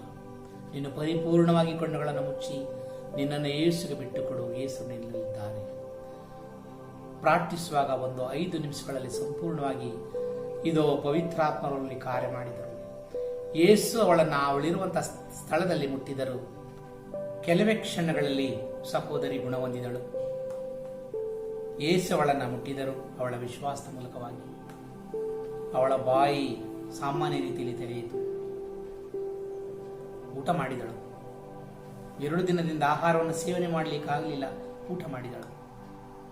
ಸಂತೋಷಪಟ್ಟಳು. ಅವಳ ಜೀವಿತದಲ್ಲಿ ಅನೇಕ ಅದ್ಭುತಗಳುಂಟು. ಇದು ಯೇಸುವಿನ ಸ್ಪರ್ಶ, ವಿಶ್ವಾಸ. ನನ್ನ ಹೆಸರು ಮೇರಿ ಮಾರ್ಗರೆಟ್, ಬೆಂಗಳೂರಿಂದ. ಕಳೆದ 1 ವಾರದ ಹಿಂದೆ ನನಗೆ ರಾತ್ರಿ ಮಲಗಿ ಬೆಳಗ್ಗೆ ಎದ್ದೇಳುವಷ್ಟರಲ್ಲಿ ಇದ್ದಕ್ಕಿದ್ದಂತೆ ನನ್ನ ಬಲಗೈ ಮಧ್ಯದ ಬೆರಳು ಮರದಂತಾಗಿತ್ತು.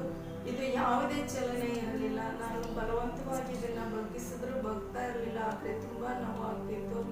ಆ ಸಮಯದಲ್ಲಿ ನಾನು ದೇವಸೇವಕರಾದ ಬ್ರದರ್ ಗ್ರೆಗೋರಿ ಅವರಿಗೆ ಕಾಲ್ ಮಾಡಿ, ಬ್ರದರ್ ನನಗೋಸ್ಕರ ಪ್ರಾರ್ಥಿಸಿ ಎಂದು ನನ್ನ ಸಮಸ್ಯೆಯನ್ನು ಹೇಳಿಕೊಂಡಾಗ ಅವರು ಫೋನ್ ಮೂಲಕ ನನಗಾಗಿ ಪ್ರಾರ್ಥಿಸಿದರು. ಅವರು ಪ್ರಾರ್ಥಿಸುವಾಗಲೇ ನನ್ನ ಮಧ್ಯದ ಈ ಬೆರಳು ಸ್ವಲ್ಪ ಸ್ವಲ್ಪವಾಗಿ ಸಡಿಲವಾಗುತ್ತಾ ಬಂತು. ಪ್ರಾರ್ಥನೆ ಮುಗಿಯುವಷ್ಟರಲ್ಲಿ ಸಂಪೂರ್ಣವಾಗಿ ಕಳೆದ 3 ತಿಂಗಳ ಹಿಂದೆ ಇದ್ದಕ್ಕಿದ್ದಂತೆ ಕಿವಿ, ಗಂಟಲು, ಬಾಯಿ 3 ಸೇರಿ ಲಾಕ್ ಆಗಿತ್ತು. ಮೇಲ್ಗಡೆಯಲ್ಲೂ ಕೆಳಗಡೆಯಲ್ಲೂ ಸೇರ್ತಾ ಇರಲಿಲ್ಲ. ಏನು ತಿನ್ಲಿಕ್ಕೂ ಆಗ್ತಾ ಇರಲಿಲ್ಲ, ಕುಡಿಲಿಕ್ಕೂ ಆಗ್ತಾ ಇರಲಿಲ್ಲ, ನುಂಗ್ಲಿಕ್ಕೂ ಆಗ್ತಾ ಇರಲಿಲ್ಲ, ಮತ್ತೆ ಆಕಳಿಗೆ ಮಾಡ್ಲಿಕ್ಕೂ ಆಗ್ತಾ ಇರಲಿಲ್ಲ. ತುಂಬಾ ನೋವಾಗ್ತಾ ಇತ್ತು. ಆ ಸಮಯದಲ್ಲಿ ನಾನು ಹಾಸ್ಪಿಟ್ಲಿಗೆ ಹೋಗ್ಬೇಕಂತಂದ್ರೆ ಕೊರೋನಾ ಜಾಸ್ತಿ ಇರೋದ್ರಿಂದ ಭಯಪಟ್ಟು ಹಾಸ್ಪಿಟ್ಲಿಗೂ ಹೋಗ್ಲಿಲ್ಲ. ಆ ನಂತರ ದೇವಸೇವಕರಾದ ಬ್ರದರ್ ಗ್ರೆಗೋರಿ ಅವರಿಗೆ ಕಾಲ್ ಮಾಡಿ ನನ್ನ ಸಮಸ್ಯೆಯನ್ನು ಅವ್ರ ಹತ್ರ ಹೇಳ್ಕೊಂಡಾಗ ಅವರು ಫೋನ್ ಮುಖಾಂತರ ನನಗಾಗಿ ಪ್ರಾರ್ಥಿಸಿದರು. ಅವರು ಪ್ರಾರ್ಥಿಸುವಾಗ ನನಗೆ ನಿಧಾನವಾಗಿ ಇದು ಸಡಿಲವಾದಂತೆ ಆಯಿತು. ಮತ್ತೆ ಪ್ರಾರ್ಥಿಸುವಾಗ ನನಗೆ ಸಂಪೂರ್ಣವಾಗಿ ಗುಣ ಹೊಂದುವ ಅನುಭವವಾಯಿತು. ಆ ನಂತರ ಊಟ ಮಾಡಿದೆ. ದೇವರು ನನಗೆ ಅದ್ಭುತಕರವಾಗಿ ಗುಣಪಡಿಸಿದರು. ಯೇಸುವಿನ ನಾಮಕ್ಕೆ ಸ್ತೋತ್ರ, ಘನಮಾನ ಮಹಿಮೆಯನ್ನು ಸಲ್ಲಿಸುತ್ತೇನೆ. ಸಿರಾಕನ ಗ್ರಂಥ 38ನೇದಲ್ಲಿ ನಾವು ಕಾಣ್ತೇವೆ, ವೈದ್ಯರು ಕೊಡುವಂತ ಔಷಧಿ ಮೇಲೆ ನಿನಗೆ ವಿಶ್ವಾಸ ಬೇಕು, ಅವರ ಶುಶ್ರೂಷೆ ಚಿಕಿತ್ಸೆ ನಿನಗೆ ವಿಶ್ವಾಸ ಬೇಕು. ಕಾರಣ ಅವರ ಔಷಧಿಯಲ್ಲಿ ಯೇಸು ಇದ್ದಾರೆ, ಅವರ ಚಿಕಿತ್ಸೆಯಲ್ಲಿ ಯೇಸು ಇದ್ದಾರೆ, ಅವರ ಸೇವೆಯಲ್ಲಿ ಯೇಸು ಇದ್ದಾರೆ. ನೀನು ಪಡೆದುಕೊಳ್ಳುವಂಥ ಔಷಧಿಗೆ ನಿನ್ನಲ್ಲಿ ವಾಸ ಮಾಡುವಂಥ ದೇವರ ಕೃಪೆ ಇರಬೇಕು. ನೀವು ಸೇವಿಸುವಂಥ ಆಹಾರಕ್ಕೆ ದೇವರ ಕೃಪೆ ಇರಬೇಕು. ನೀನು ತೆಗೆದುಕೊಳ್ಳುವಂಥ ಔಷಧಿಗೆ ದೇವರ ಕೃಪೆ ಇರಬೇಕು. ಆವಾಗ ನಿನ್ನ ದೇಹದಲ್ಲಿ ಕಾರ್ಯ ಮಾಡುತ್ತದೆ.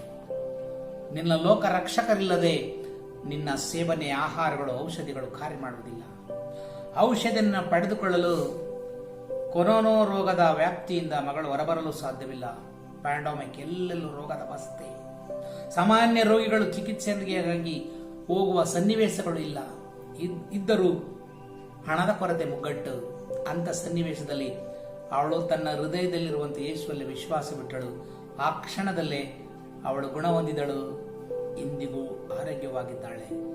ಅವಳು ಆಹಾರವನ್ನು ಸೇವಿಸಿದಂಥ ಸ್ಥಿತಿ, ವೈದ್ಯರ ಚಿಕಿತ್ಸೆ ಒಂದು ವೇಳೆ ಕಠಿಣ ಶಸ್ತ್ರಚಿಕಿತ್ಸೆಗೆ ಒಳಗಾಗಿದ್ದ ಪಕ್ಷದಲ್ಲಿ ಡೆಂಟಲ್ ಕೇರ್, ಹೊಸಡೋತು ಹಲ್ಲಿನ ಸಮಸ್ಯೆಗಳಿಂದ ಹೇಗೆ ಆಕೆ ಮೇಲೆ ಬಂದಾಳು. ಆದರೆ ಕಿಂಚಿತ್ ವಿಶ್ವಾಸದ ಮೂಲಕ ಅವಳು ಪ್ರಾರ್ಥಿಸುವಾಗ ಸಂಪೂರ್ಣವಾಗಿ ಅವಳು ಗುಣ ಹೊಂದಿದಳು. ಆ ಕ್ಷಣದಿಂದ ಅವಳು ಆಹಾರ ಸೇವನೆಗೆ ದೇವರು ಅವಳ ಬಾಯನ್ನು ತೆರೆಸಿದರು. ಇದು ಅದ್ಭುತಗಳು. Praise the lord. Hallelujah, hallelujah, hallelujah, hallelujah. ಎಫೆಸರಿಗೆ ಬರೆದ ಪತ್ರಿಕೆ 3ನೇ ಅಧ್ಯಾಯದ 17ನೇ ವಾಕ್ಯವನ್ನು ಧ್ಯಾನಿಸುವಾಗ, ನಿಮ್ಮ ವಿಶ್ವಾಸದ ಫಲವಾಗಿ ಯೇಸು ಕ್ರಿಸ್ತರು ನಿಮ್ಮ ಹೃದಯಗಳಲ್ಲಿ ಸದಾ ವಾಸಿಸಲಿ ಮತ್ತು ನಿಮ್ಮ ಜೀವನವು ಪ್ರೀತಿಯಲ್ಲಿ ಬೇರೂರಿ ಸದೃಢವಾಗಿ ನಿಲ್ಲಲಿ. ಕ್ರಿಸ್ತನ ಪ್ರೀತಿ ನಿಮ್ಮ ಹೃದಯದಲ್ಲಿ ಸದೃಢವಾಗಿ ನಿಲ್ಲುವುದಾದರೆ ನೀನು ಕ್ಷಣದಲ್ಲಿ ಅದ್ಭುತಗಳನ್ನು ಪಡೆಯುವೆ. ಕಾರಣ ನೀನು ಯೇಸುವಿನ ಜೊತೆಯಲ್ಲಿ ವಾಸ ಮಾಡುತ್ತಿದ್ದಾರೆ, ಯೇಸು ನಿನ್ನಲ್ಲಿ ವಾಸ ಮಾಡುತ್ತಿದ್ದಾರೆ. Praise the lord. ಒಂದು ದಾಹ, ಒಂದು ಬಾಯಾರಿಕೆ, ಕ್ರಿಸ್ತನ ಜೊತೆಯಲ್ಲಿ ನಾನು ಜೀವಿಸಬೇಕೆಂಬ ಬಾಯಾರಿಕೆ ನನ್ನಲ್ಲಿರಬೇಕು. ಕ್ರಿಸ್ತನು ನನ್ನಲ್ಲಿದ್ದಾರೆ ಎಂಬ ಬಾಯಿಗೆ ನಿನ್ನಲ್ಲಿ ದೃಢವಾಗಿರುವಾಗ ನಿನಗೆ ದಾಹ ಹೊಂದಿರದು. ಇಬ್ರಿಯರಿಗೆ ಬರೆದ ಪತ್ರಿಕೆ 11ನೇ ಅಧ್ಯಾಯದಲ್ಲಿ ನೋಡುತ್ತೇವೆ, ವಿಶ್ವಾಸದ ಕುರಿತು ನಾವು ಮಾತನಾಡುತ್ತೇವೆ. ಮತ್ತು 6ನೇ ವಾಕ್ಯದಿಂದ ನೋಡುವಾಗ, ವಿಶ್ವಾಸವಿಲ್ಲದ ನಾವೇನನ್ನೂ ಪಡೆದುಕೊಳ್ಳಲು ಸಾಧ್ಯವಿಲ್ಲ. ಅಲ್ಲಿ ದುಂದುಗಾರ ಮಕ್ಕಳನ್ನ ಇಬ್ಬರನ್ನು ನೋಡುತ್ತೇವೆ. ಕಿರಿಯ ಮಗ ತನ್ನ ತಂದೆಯ ಆಸ್ತಿಯಿಂದ ಪಾಲನೆ ಪಡೆದು ದೂರ ಹೊರಟು ಹೋಗಿ ಮರಳಿ ಹಿಂದಕ್ಕೆ ಬರುವಾಗ ತಂದೆಯ ಸತ್ಕಾರ ಎಂಥದ್ದು. ಕಳೆದುಕೊಂಡ ತಂದೆಯನ್ನ ಪ್ರೀತಿಯನ್ನು ಸೆಳೆದುಕೊಂಡ. ತೋಟದಿಂದ ಸಂಜೆ ಬಂದ ಹಿರಿಯ ಅಣ್ಣ ಅದನ್ನು ನೋಡಿ ಅಸೂಯೆ ಪಟ್ಟ. ಎಲ್ಲವನ್ನ ನಾಶ ಮಾಡಿ ಕಳೆದುಕೊಂಡಂತ ತನ್ನ ಮಗನಿಗೆ ತೋರಿಸುವಂತ ಪ್ರೀತಿ. ಕೊಬ್ಬಿದ ಕರುವನ್ನ ಕತ್ತರಿಸಿ ಹಬ್ಬದ ಔತಣನ ಮಾಡುವಾಗ, ಅಪ್ಪ ನಿನ್ನ ಜೊತೆಯಲ್ಲಿ ನಾನು ಸದಾ ಜೀವಿಸಿರುವಾಗ ನನಗಾಗಿ ಒಂದು ಕೊಬ್ಬಿದ ಕರುವನ್ನ ಕತ್ತರಿಸಿದ್ದೀಯಾ, ಔತಣ ಮಾಡಿಸಿದ್ದೀಯಾ? ಪ್ರೀತಿಯಿಂದ ತಂದೆಯಿಂದ ಬಂದದ್ದೇನು? ಮಗನೇ, ಆತನು ಸತ್ತು ಹೋಗಿದ್ದ, ಜೀವಂತವಾಗಿ ಬಂದಿದ್ದಾನೆ. ನೀನಾದರೋ ನನ್ನ ಆಸ್ತಿಗೆ ನೀನು ವಾರಸುದಾರ, ಎಲ್ಲವೂ ನಿನ್ನದೇ. ನೀನು ಏನನ್ನೂ ಕೇಳಬೇಕಾದ ಅವಶ್ಯಕತೆ ಇಲ್ಲ. ಆದರೆ ಆ ಮಗನಲ್ಲಿ ಒಂದು ಕುಯುಕ್ತಿ ಇತ್ತು. ತಮ್ಮನಲ್ಲಿದ್ದಂಥ ಬದಲಾವಣೆಗಿಂತ ತನ್ನ ತಂದೆಯ ಆಸ್ತಿಯ ಲಯವನ್ನ ಮಾಡಿದ ವ್ಯಕ್ತಿಗೆ ತೋರಿದ ಆದರ ಮತ್ತು ಪ್ರೀತಿ ಸಹಿಸಿಕೊಳ್ಳಲಾದ. Praise the lord. ಹಲ್ಲೆಲೂಯಾ. ನನ್ನಲ್ಲಿ ಮತ್ತು ನಿನ್ನಲ್ಲಿ ಕಾಣುವಂಥದ್ದು ಮತ್ತೊಬ್ಬನು ಮೇಲೆ ಬೆಳೆಯುವಾಗ ನಾನು ಸಹಿಸಿಕೊಳ್ಳುವುದಿಲ್ಲ. ಕಾರಣ ಅಸೂಯೆ ಎಂಬ ವಕ್ರದೃಷ್ಟಿ ನನ್ನನ್ನು ನೋಡುತ್ತದೆ. ಜೊತೆಯಲ್ಲಿ ಒಂದೇ ತಾಯಿಯ ಗರ್ಭದಲ್ಲಿ ಬೆಳೆದಂತಹ ಮಕ್ಕಳಲ್ಲಿ ಕಾಣುವಂಥದ್ದು. ತನ್ನ ಕಳೆದುಕೊಂಡಂತ ಸಹೋದರ ಮನೆಗೆ ಹಿಂದಿರುಗಿದಾಗ ಪ್ರೀತಿಯಿಂದ ಆದರಿಸಿದ ತಂದೆಯಿಂದ ದೂರವಾಗಲು ಆತನು ದೂರಿಕೊಂಡ. ತಂದೆಯನ್ನು ದೂರಿದ, ನನಗಾಗಿ ನೀವೇನನ್ನು ಮಾಡಿದ್ದೀರಿ? ಆತನು ಕಣ್ಣು ತೆರೆಯುವಂತೆ, ಮಗನೇ, ಇಲ್ಲಿರುವಂತೆ ಎಲ್ಲ ಸೊತ್ತಿಗೂ ಆಧಾರ ನೀನಲ್ಲವೇ? ಇದೆಲ್ಲವೂ ನಿನ್ನದಲ್ಲವೇ ಎಂಬುದಾಗಿ ಮನವರಿಕೆ ಮಾಡುವಾಗ ಅವನು ಯಾವ ಸ್ಥಿತಿಯಲ್ಲಿ ಚಿಂತಿಸುತ್ತಿದ್ದಾನೆ? ಸುಜ್ಞಾನ ಗ್ರಂಥ 10ನೇ ಅಧ್ಯಾಯದ 13-14 ವಾಕ್ಯದಿಂದ ನೋಡುವಾಗ, ಯಾಕೋಬನ 12 ಮಕ್ಕಳಲ್ಲಿ ಪ್ರೀತಿಯುಳ್ಳ ಮಗ, ಕೊನೆಯ ಮಗ ಜೋಸೆಫ. ನೀತಿವಂತ ಸತ್ಪುರುಷ, ತಂದೆಯ ಮಾತಿಗೆ ವಿಧೇಯನಾದವ. ತನ್ನ ಅಣ್ಣಂದರ ಬಳಿಯಲ್ಲಿ ಹೋಗಿ ಕಿರಿಯ ಮಗನ ಕಳಿಸಿಕೊಡುವಾಗ ಅಣ್ಣರ ಬಳಿ, ಸಂತೋಷದ ಬಳಿ ಹೋದ. ಆತನು ಕನಸಿನ ಮೆಚ್ಚುಗೆಯ ಪುತ್ರ, ದೇವರ ಜೊತೆಯಲ್ಲಿ ಸಂಪರ್ಕವಿದ್ದವನು, ತಂದೆಯ ಪ್ರೀತಿಗೆ ಪಾತ್ರನಾದನು. ಆ ಪ್ರೀತಿಗೆ ಅಸೂಯೆ ಪಟ್ಟರು ಅಣ್ಣಂದಿರು. ಅವನನ್ನ ಪಾಳುಬಾವಿಗೆ ಹಾಕಬಿಟ್ರು. ಪಾಳುಬಾವಿಯಲ್ಲಿ ಬಿದ್ದುಕೊಂಡಂತ ಜೋಸೆಫ ನಾನು ಒಂಟಿ ಎಂದು ನೆನೆಸಲ ಕಾರಣ ಅವನ ಜೊತೆಯಲ್ಲಿ ಸೃಷ್ಟಿಕರ್ತರ ದೇವರಿದ್ದಾರೆ, ಪಾಳುಬಾವಿಯಲ್ಲಿ ದೇವರಿದ್ದಾರೆ. ಸಹೋದರ ಸಹೋದರಿ, ನೀನು ಎಲ್ಲೇ ಇದ್ದರೂ ನೀನು ಒಂಟಿಯಲ್ಲ, ನಿನ್ನ ಜೊತೆಯಲ್ಲಿ ದೇವರಿದ್ದಾರೆ. ಆತನು ದುಃಖಿಸಲಿಲ್ಲ, ಬೇಸರಗೊಳ್ಳಲಿಲ್ಲ, ತಮ್ಮ ಅಣ್ಣ ತಮ್ಮದರನ್ನ ಶಪಿಸಲಿಲ್ಲ. ಆತನು ಬಾವಿಗೆ ಬಿದ್ದುಕೊಂಡಾಗಿಯೂ ಸಹ ಅವನು ಸಂತೋಷದಿಂದ, ಕಾರಣ ದೇವರು ನನ್ನ ಜೊತೆಯಲ್ಲಿದ್ದಾರೆ. ನಾನು ಕಂಡ ಕನಸು ಇದಲ್ಲ, ನಾನು ಕಂಡ ಕನಸು ಬಾಳು ಬಾವಿಯಲ್ಲ. ದೇವರು ಕೃಪೆ ತೋರಿರುವ ಕಾರಣ ದೇವರು ಯೇಸುವನ ಜೊತೆಯಲ್ಲಿದ್ದಾರೆ. ಅವನು ಪ್ರೀತಿಯಿಂದ ಮೇಲೆ ಕೆತ್ತಲ್ಪಟ್ಟರು. ಅವನು ಮಾರಾಟಕ್ಕೆ ಹೋಗಿ ಐಗುಪ್ತ ರಾಷ್ಟ್ರಕ್ಕೆ ಮಾರಾಟ ಮಾಡಿ ಹೋಗುವಾಗ ದೇವರವನ ಜೊತೆಲಿ ಸೃಷ್ಟಿಕರ ದೇವರು ಪ್ರಯಾಣ ಮಾಡಿದರು. ವಿಕ್ರಯಿಸಲ್ಪಟ್ಟ ಆತನು ಐಗುಪ್ತ ಸಾಮ್ರಾಜ್ಯದ ಅರಸನ ಬಳಿ ಅವನು ಪ್ರೀತಿಯನ್ನು ಗಳಿಸಿಕೊಂಡ. ಅದ್ಭುತಕರವಾಗಿ ಅವನ ಜೀವನ ಬದಲಾಯಿತು. ಈ ದೇವರು ಅವನ ಜೊತೆಲಿದ್ದಾರೆ. ಒಂದು ದಿನ ಅವನು ಮಂತ್ರಿ ಪದವಿಗೆ ಏರಿದ. ದೇವರು ಅವನ ಜೊತೆಲಿದ್ದಾರೆ. ಪ್ರೀತಿಯ ಸಹೋದರ ಸಹೋದರಿ, ಈ ದೃಢ ವಿಶ್ವಾಸ ನಿನ್ನಲ್ಲಿರುವುದಾದರೆ ಈಗೋ ಯೇಸು ಸದಾ ನಿನ್ನ ಜೊತೆಲಿದ್ದಾರೆ. ನೀನು ಒಂಟಿಯಲ್ಲ. ನೀನು ಯಾವ ಸ್ಥಿತಿಯಲ್ಲಾಗಿದ್ದರೂ, ನೀನು ರೋಗಿಯಾಗಿದ್ದೀಯೋ, ರೋಗಿಯಾಗಿ ಯೇಸು ನಿನ್ನ ಜೊತೆಲಿ ಬಳಲುತ್ತಿದ್ದಾರೆ. ನೀನು ವೇದನೆಯಿಂದ ನರಳುತ್ತಿದ್ದೀಯೋ, ಆ ವೇದನೆಯಲ್ಲಿ ಯೇಸು ನಿನ್ನ ಜೊತೆಲಿ ಪಾಲುಗಾರರಾಗಿದ್ದಾರೆ. ನೀನು ಬಡತನದಂದಿದ್ದೀಯೋ, ಆ ಬಡತನದಲ್ಲಿ ಯೇಸು ನಿನ್ನ ಜೊತೆಲಿದ್ದಾರೆ. ಎಲ್ಲರೂ ಕೈ ಬಿಟ್ಟಿದ್ದಾರೋ, ಆದರೆ ಯೇಸು ನಿನ್ನ ಜೊತೆಲಿದ್ದಾರೆ. ಆ ನೆನಪು ನಿನ್ನಲ್ಲಿರಲಿ, ಆ ವಿಶ್ವಾಸ ನಿನ್ನಲ್ಲಿರಲಿ. ಆ ವಿಶ್ವಾಸವನ್ನು ನಡೆಸುವಾಗ ನಿನ್ನಲ್ಲಿ ವಾಸ ಮಾಡುವಂತ ಯೇಸುವನ್ನ ಕಾಣು. ನಿನ್ನ ಜೀವಿತದಲ್ಲಿರುವಂತಹ ಯೇಸುವನ್ನು ನೀನು ಕಾಣು. ಬಡಿದೆ ಬಿಡಿಸು, ನನ್ನಲ್ಲಿ ಯೇಸು ದೃಢತೆ. ಆ ಸಹೋದರಿ ಪ್ರಾರ್ಥನೆಗೆ ವಿಶ್ವಾಸ, ಯೇಸು ನನ್ನನ್ನ ಗುಣಪಡಿಸುತ್ತಾರೆ ಎಂಬ ದೃಢ ವಿಶ್ವಾಸದ ಮೂಲಕವಾಗಿ ಅವಳು ಕಣ್ಣು ಮುಚ್ಚಿ ಪ್ರಾರ್ಥಿಸುವಾಗ ಜೀವ ಕೊಟ್ಟ ದೇವರು, ಆತ್ಮ ಕೊಟ್ಟ ದೇವರು ಸಂಪೂರ್ಣವಾಗಿ ಈ ದೇಹವನ್ನ ಒಪ್ಪಿಸಿಕೊಡುವಾಗ ಅವಳಲ್ಲಿದ್ದಂಥ ದೇವರು ಕಾರ್ಯ ಮಾಡಿದರು. ಅವಳ ಬಾಯಲ್ಲಿರುವಂತಹ ವೇದನೆಗಳನ್ನು ತೆಗೆದರು, ಸಂಪೂರ್ಣ ಗುಣ ಹೊಂದಿದಳು. ಹಲ್ಲೆಲೂಯಾ. ಪ್ರೀತಿಯ ಸಹೋದರ ಸಹೋದರಿ, ಒಂಟಿತನ ನಿನ್ನನ್ನು ಕಾಡುತ್ತಿದೆಯೋ, ನೀನು ನಿನ್ನ ಗಂಡನನ್ನು ದೂರುತ್ತಿದ್ದೀಯೋ, ನೀನು ಹೆಂಡತಿಯನ್ನು ದೂರುತ್ತಿದ್ದೀಯೋ, ನೀನು ನನ್ನನ್ನು ಪ್ರೀತಿಸುವುದಿಲ್ಲ, ನನ್ನ ಒಂಟಿಯಾಗಿ ಬಿಟ್ಟಿದ್ದೀಯಾ, ನಾನು ಬಳಲಿಕೆ ಎಂದಿದ್ದೇನೆ, ನನಗೆ ಕೊರತೆಗಳುಂಟು ದೂರುತ್ತಿದ್ದೀಯೋ. ಆದರೆ ನಿನ್ನ ಕೊರತೆಯಲ್ಲೂ ಯೇಸು ಇದ್ದಾರೆ. ನಿನ್ನ ಒಂಟಿತನದಲ್ಲಿ ದೇವರಿದ್ದಾರೆ. ನಿನ್ನ ಬಾಳ ಸಂಗಾತಿಯ ಜೊತೆಯಲ್ಲಿ ನೀನು ದೇವರನ್ನ ಕಾಣು, ಯೇಸುವನ್ನ ಕಾಣು. ತಾಯಿಯ ಗರ್ಭದಲ್ಲಿ ಬಿದ್ದುಕೊಂಡಿರುವಂತ ಹುಸುಮಗು, ಪುಟ್ಟ ಕಂದ, ದೇವರು ವಾಸ ಮಾಡುತ್ತಿದ್ದಾರೆ. ಜೀವನದಲ್ಲಿ ಬಾಲ್ಯದಲ್ಲಿ ಬೆಳೆಯುವಾಗ, ಇಡೀ ಈ ಜೀವನ ಪರ್ಯಂತ ಹಾದು ಹೋಗುವಾಗ ಅನೇಕ ಕೊರತೆಗಳನ್ನು ಕಾಣುತ್ತದೆ, ವೇದನೆಗಳನ್ನ ಕಾಣುತ್ತದೆ, ನೋವುಗಳನ್ನು ಕಾಣುತ್ತದೆ. ಆದರೆ ಆ ಮಗು ಅಥವಾ ವಯಸ್ಕನಾದ ಆತ ಪ್ರಭುವನ್ನು ನೆನೆಸುವಾಗ, ಕ್ರಿಸ್ತರು ನನ್ನಲ್ಲಿ ವಾಸ ಮಾಡುತ್ತಿದ್ದಾರೆ, ದೇವರು ನನ್ನಲ್ಲಿ ವಾಸ ಮಾಡುತ್ತಿದ್ದಾರೆ, ನಾನು ಕೂಗುವಾಗ ನನ್ನ ಸ್ವರಕ್ಕೆ ಉತ್ತರ ಕೊಡುವ ಜೀವಂತ ದೇವರು ನನ್ನಲ್ಲಿದ್ದಾರೆ ಎಂಬ ದೃಢತೆಯಲ್ಲಿ, ಮರಣದ ಅವಸ್ಥೆ ನೀನು ಬಿದ್ದುಕೊಂಡಾಗ, ಸಾಂಕ್ರಾಮಿಕ ರೋಗವಾದ ಕೊರ ರೋಗದಲ್ಲಿ ನೀನು ತುತ್ತಾದಾಗ, ನೀನು ಆಸ್ಪತ್ರೆಯಲ್ಲಿ ಬಿದ್ದುಕೊಂಡಾಗಿಯೂ ಸಹ, ನೀನು ಐಸಿಯುನಲ್ಲಿರುವಾಗಲೂ, ವೆಂಟಿಲೇಟರ್ಲಿರುವಾಗ, ನೀನು ಒಂಟಿಯಾದಾಗ, ನಿನ್ನ ಮನೆಯಿಂದ ನೀನು ಬೇರ್ಪಟ್ಟಿದ್ದೀಯ ಒಂಟಿ, ನಾನು ಹಿಂದಕ್ಕೆ ಬರುತ್ತೇನೋ ಇಲ್ಲವೋ ಎಂಬ ಭಯ. ಆದರೆ ನೀನು ಆಸ್ಪತ್ರೆಯಲ್ಲಿ ನೀನು ಬಿದ್ದುಕೊಂಡಾಗ ನಿನ್ನ ಜೊತೆಯಲ್ಲಿ ಯೇಸು ಇದ್ದಾರೆ. ನೀನು ರೋಗದ ಅವಸ್ಥೆಯಲ್ಲಿ ಚಿಕಿತ್ಸೆ ನೀಡುವಾಗ ನಿನ್ನನ್ನು ಸೃಷ್ಟಿ ಮಾಡಿದ ದೇವರು ನಿನ್ನ ಜೊತೆ ಇರುತ್ತಾರೆ. ನಿನಗೆ ಕೊಡುವಂತ ಔಷಧಿ ಆಶ್ರಯಿಸಲ್ಪಡಬೇಕಾದಾಗ ನಿನ್ನಲ್ಲಿ ದೃಢ ವಿಶ್ವಾಸ, ನಂಬಿಕೆ ಇರಬೇಕು. ನೀನು ಗುಣಹೊಂದಿವಿ. ನಿನ್ನ ಜೀವಿತದಲ್ಲಿ ಜೀವ ನೀಡುವಂತ ದೇವರು ನಿನ್ನಲ್ಲಿರುವಾಗ ನೀನು ಅವಿಶ್ವಾಸಕ್ಕೆ ತುತ್ತಾಗಬೇಡ. ವಿಶ್ವಾಸವು ನಿನ್ನನ್ನು ಗುಣಪಡಿಸುತ್ತದೆ. ಮತ್ತಾಯ 28:20 ವಾಕ್ಯ. ನಾನು ನಿಮ್ಮನ್ನು ಅನಾಥರನ್ನಾಗಿ ಬಿಟ್ಟು ಹೋಗುವುದಿಲ್ಲ, ಲೋಕಾಂತದವರೆಗೂ ನಾನು ನಿಮ್ಮ ಜೊತೆಲಿರುತ್ತೇನೆ. ಎಂತ ವಾಗ್ದಾನದ ವಾಕ್ಯ ಇದು! ಒಬ್ಬರಿಗಲ್ಲ ಪ್ರೀತಿಯ ಸಹೋದರ ಸಹೋದರಿ, ಇಡೀ ವಿಶ್ವ ಮಾನವ ಕೋಟಿಗಾಗಿ ದೇವರು ಕೊಡುವಂತ ವಾಗ್ದಾನ ವಾಕ್ಯ. ಲೋಕಾಂತದವರೆಗೂ ನಾನು ನಿಮ್ಮ ಜೊತೆಲಿರುತ್ತೇನೆ, ಲೋಕಾಂತದವರೆಗೂ ನಾನು ನಿಮ್ಮ ಜೊತೆಲಿರುತ್ತೇನೆ. ಹಾಗಾಗಿ ನಾನು ಒಂಟಿಯಲ್ಲ, ನನಗೆ ಜೀವ ಕೊಟ್ಟ ದೇವರ ಜೊತೆಯಲ್ಲಿ ನಾನು ವಾಸ ಮಾಡುತ್ತಿದ್ದಾನೆ. ನಾನು ಬೇಡುವಾಗ ನನಗೆ ಉತ್ತರನು ದೊರಕುತ್ತದೆ, ನಾನು ಕೇಳುವಾಗ ನನಗೆ ಉತ್ತರ ಸಿಗುತ್ತದೆ. ನನ್ನ ಜೊತೆಲಿ ಯೇಸು ಇದ್ದಾರೆ. ನಾನು ಮಲಗುವಾಗ ಯೇಸು ನನ್ನ ಜೊತೆಲಿ ಮಲಗುತ್ತಾರೆ. ನಾನು ಏಳುವಾಗ ಯೇಸು ನನ್ನ ಜೊತೆಲಿ ಇಡುತ್ತಾರೆ. ನಾನು ಹಾದು ಹೋಗುವಾಗ ಯೇಸು ನನ್ನ ಜೊತೆಲಿ ಬರುತ್ತಾರೆ. ನಾನು ಹೊರಗಿಂದ ಒಳಗೆ ಬರುವಾಗ ಯೇಸು ನನ್ನ ಜೊತೆ. ಸದಾ ನಾನು ದೇವರು ನನ್ನ ಸೃಷ್ಟಿ ಮಾಡಿದ ದೇವರ ಜೊತೆಲಿ ನಾನಿದ್ದೇನೆ. Praise the lord. Hallelujah, hallelujah. ನನ್ನ ಅಂತರಂಗ ಪ್ರಭುವಿನ ತುಂಬಿಕೊಂಡಿದೆ, ನನ್ನಿಂದ ಬೇರ್ಪಟ್ಟವರಿಲ್ಲ. ನನ್ನ ಎಲ್ಲ ಆಗುಹೋಗುಗಳು ಅವರಿಗೆ ಗೊತ್ತುಂಟು. 1 ಪೇತ್ರ 5:7. ನನ್ನ ಎಲ್ಲ ವಿಷಯಗಳು ಆತನಿಗೆ ಗೊತ್ತಿದೆ, ಯಾವುದು ಮುಚ್ಚುಮರೆ ಇಲ್ಲ.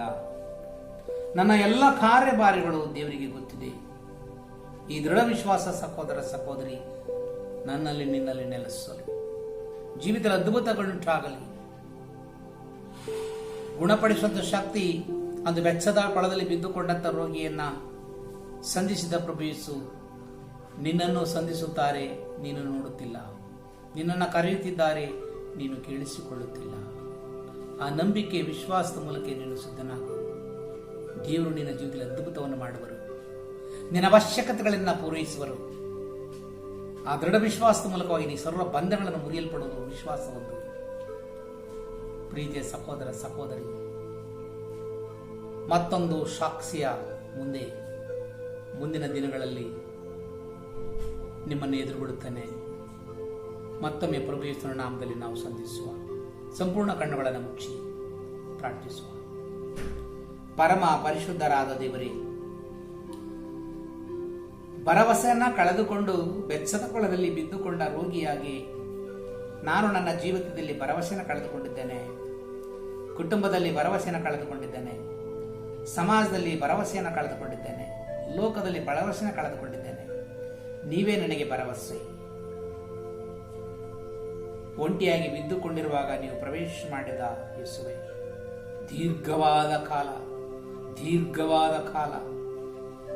ಆ ದೀರ್ಘವಾದ ಕಾಲದಲ್ಲಿ ಹೃದಯದ ಶಬ್ದವನ್ನು ನೋಡಿ ನೀವು ಪ್ರವೇಶ ಮಾಡಿ, ನಿನಗೆ ಗುಣಹೊಂದಲು ಮನಸ್ಸುಂಟೋ ಎಂದು ನುಡಿವಾಗ, ವಿಶ್ವಾಸವನ್ನು ಕಳೆದುಕೊಂಡಂತ ಸ್ಥಿತಿಯಲ್ಲಿ ನಿನ್ನ ಹಾಸಿಗೆಯನ್ನು ಎತ್ತುಕೊಂಡು ನಡೆ ಎಂದು ಬೋಧಿಸಿದಿರಿ. ಅವನು ಗುಣ ಹೊಂದಿದ ಹಾಸಿಗೆಯನ್ನ ಸುತ್ತಿ ಹೊರಗೆಳೆದು ಬಿಟ್ಟ. ಜೆರುಸಲೇಂನಲ್ಲಿ ದೇವಾಲಯದಲ್ಲಿ ಹುಡುಕುವಾಗ ಒಮ್ಮೆ ಆ ರೋಗಿಗೆ ಯೇಸು ಕಾಣಿಸಿಕೊಟ್ಟರು. ಅಂದು ನುಡಿದರು, ಸಹೋದರ, ಇನ್ನು ನೀನು ಪಾಪ ಮಾಡಬೇಡ, ಸಮಾಧಾನದಿಂದ ಹೋಗು ಎಂಬುದಾಗಿ ಭರವಸೆಯ ವಾಕ್ಯಗಳನ್ನು ನುಡಿದರು.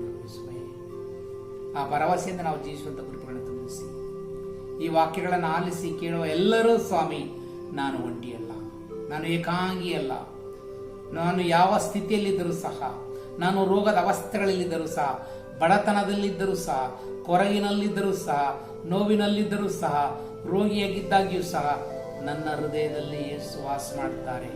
ನನ್ನ ಜೀವಿಸುವ ಜೀವಂತ ದೇವರು ನನ್ನ ಜೊತೆಲಿದ್ದಾರೆ ಎಂಬ ದೃಢ ನಂಬಿಕೆಯ ಆತ್ಮ ತುಂಬಿಸಿ ಸ್ವಾಮಿ. ವಿಶ್ವವನ್ನು ಕಾಡುತ್ತಿರುವಂತೆ ಎಲ್ಲ ಕೊರೋನಾ ರೋಗಿಗಳ ಒಂಟಿತನದಲ್ಲಿ ಸ್ವಾಮಿ ನೀವು ಪ್ರವೇಶ ಮಾಡಿ, ಎಲ್ಲ ವೈದ್ಯರ ಮೂಲಕ ನೀವು ಪ್ರವೇಶ ಮಾಡಿ ಸೌಖ್ಯ ನೀಡಿದ್ದೀರಿ. ಮುಂದೊಂದು ದಿನ ನಿಮ್ಮನ್ನ ಸ್ತುತಿಸುವಂತ ಸೌಭಾಗ್ಯವನ್ನ ಎಲ್ಲಾ ಮಕ್ಕಳಿಗೂ ದಯಪಾಲಿಸಿ ದೇವರೇ. ನಿಮ್ಮ ಆತ್ಮನ ಶಕ್ತಿ ಕೇಳುಗರ ಎಲ್ಲ ಮೇಲೆ ಪವಿತ್ರಾತ್ಮರಿಗೆ ಕಾರ್ಯ ಮಾಡಲಿ ಸ್ವಾಮಿ. ದೇವರ ಆತ್ಮನ ಶಕ್ತಿ ಎಲ್ಲರ ಮೇಲೆ ಚಲಿಸಲಿ. ದೇವರ ಪ್ರಭುವಿನ ಆತ್ಮನ ಶಕ್ತಿ ಎಲ್ಲರ ಮೇಲೆ ಚಲಿಸಲಿ. ಬೆಳಕಾಗಿರುವ ಶಕ್ತಿ ಎಲ್ಲರ ಮೇಲೆ ಚಲಿಸಲಿ. ವಾಕ್ಯವಾಗಿರುವ ಶಕ್ತಿ ಎಲ್ಲರ ಮೇಲೆ ಚಲಿಸಲಿ. ದೇಹವನ್ನ ಕಾಡುತ್ತಿರುವಂತ ತಲೆಯಿಂದ ಪಾದಿರುವಂತ ಎಲ್ಲ ರೋಗದ ಅವಸ್ಥೆಗಳು ಬಿಟ್ಟು ಕಟ್ಟಕೊಂಡಲಿ. ದೇಹದ ಒಳಂಗಗಳಲ್ಲಿರುವಂತ ಎಲ್ಲ ರೋಗದ ಅವಸ್ಥೆಗಳು ಬಿಟ್ಟು ತೊಲಗಲಿ. ವೈದ್ಯರು ಕೈ ಬಿಟ್ಟಂತೆ ಎಲ್ಲ ರೋಗಗಳಿಗೆ ಸುಶ್ರೇಷಿ ನೀಡುವ ವೈದ್ಯರಿಗೆ ಔಷಧಿಯಾಗಿ ನೀವು ಮಾರ್ಪಡಿಸಿರಿ, ಸೌಖ್ಯವಾಗಿ ಮಾರ್ಪಡಿಸಿರಿ. ಬಿಡುಗಡೆಯಾಗಿ ಮಾರ್ಪಡಿಸಿರಿ ಸ್ವಾಮಿ. 38 ವರ್ಷಗಳಿಂದ ಬಿದ್ದುಕೊಂಡಿದ್ದ ದೀರ್ಘಕಾಯದ ರೋಗದ ನರಳುತ್ತಿದ್ದವನು ಇಂದು ಮಹಾ ದೇವಾಲಯದ ಆರಾಧನೆಗೆ ಪ್ರವೇಶ ಮಾಡಿದ. ಅವನು ಜನಸಂದಣಿಯಲ್ಲಿ ಎಲ್ಲರ ಜೊತೆಯಲ್ಲಿ ಸೇರಿಕೊಂಡು ದೇವರನ್ನ ಕೊಂಡಾಡಿದ.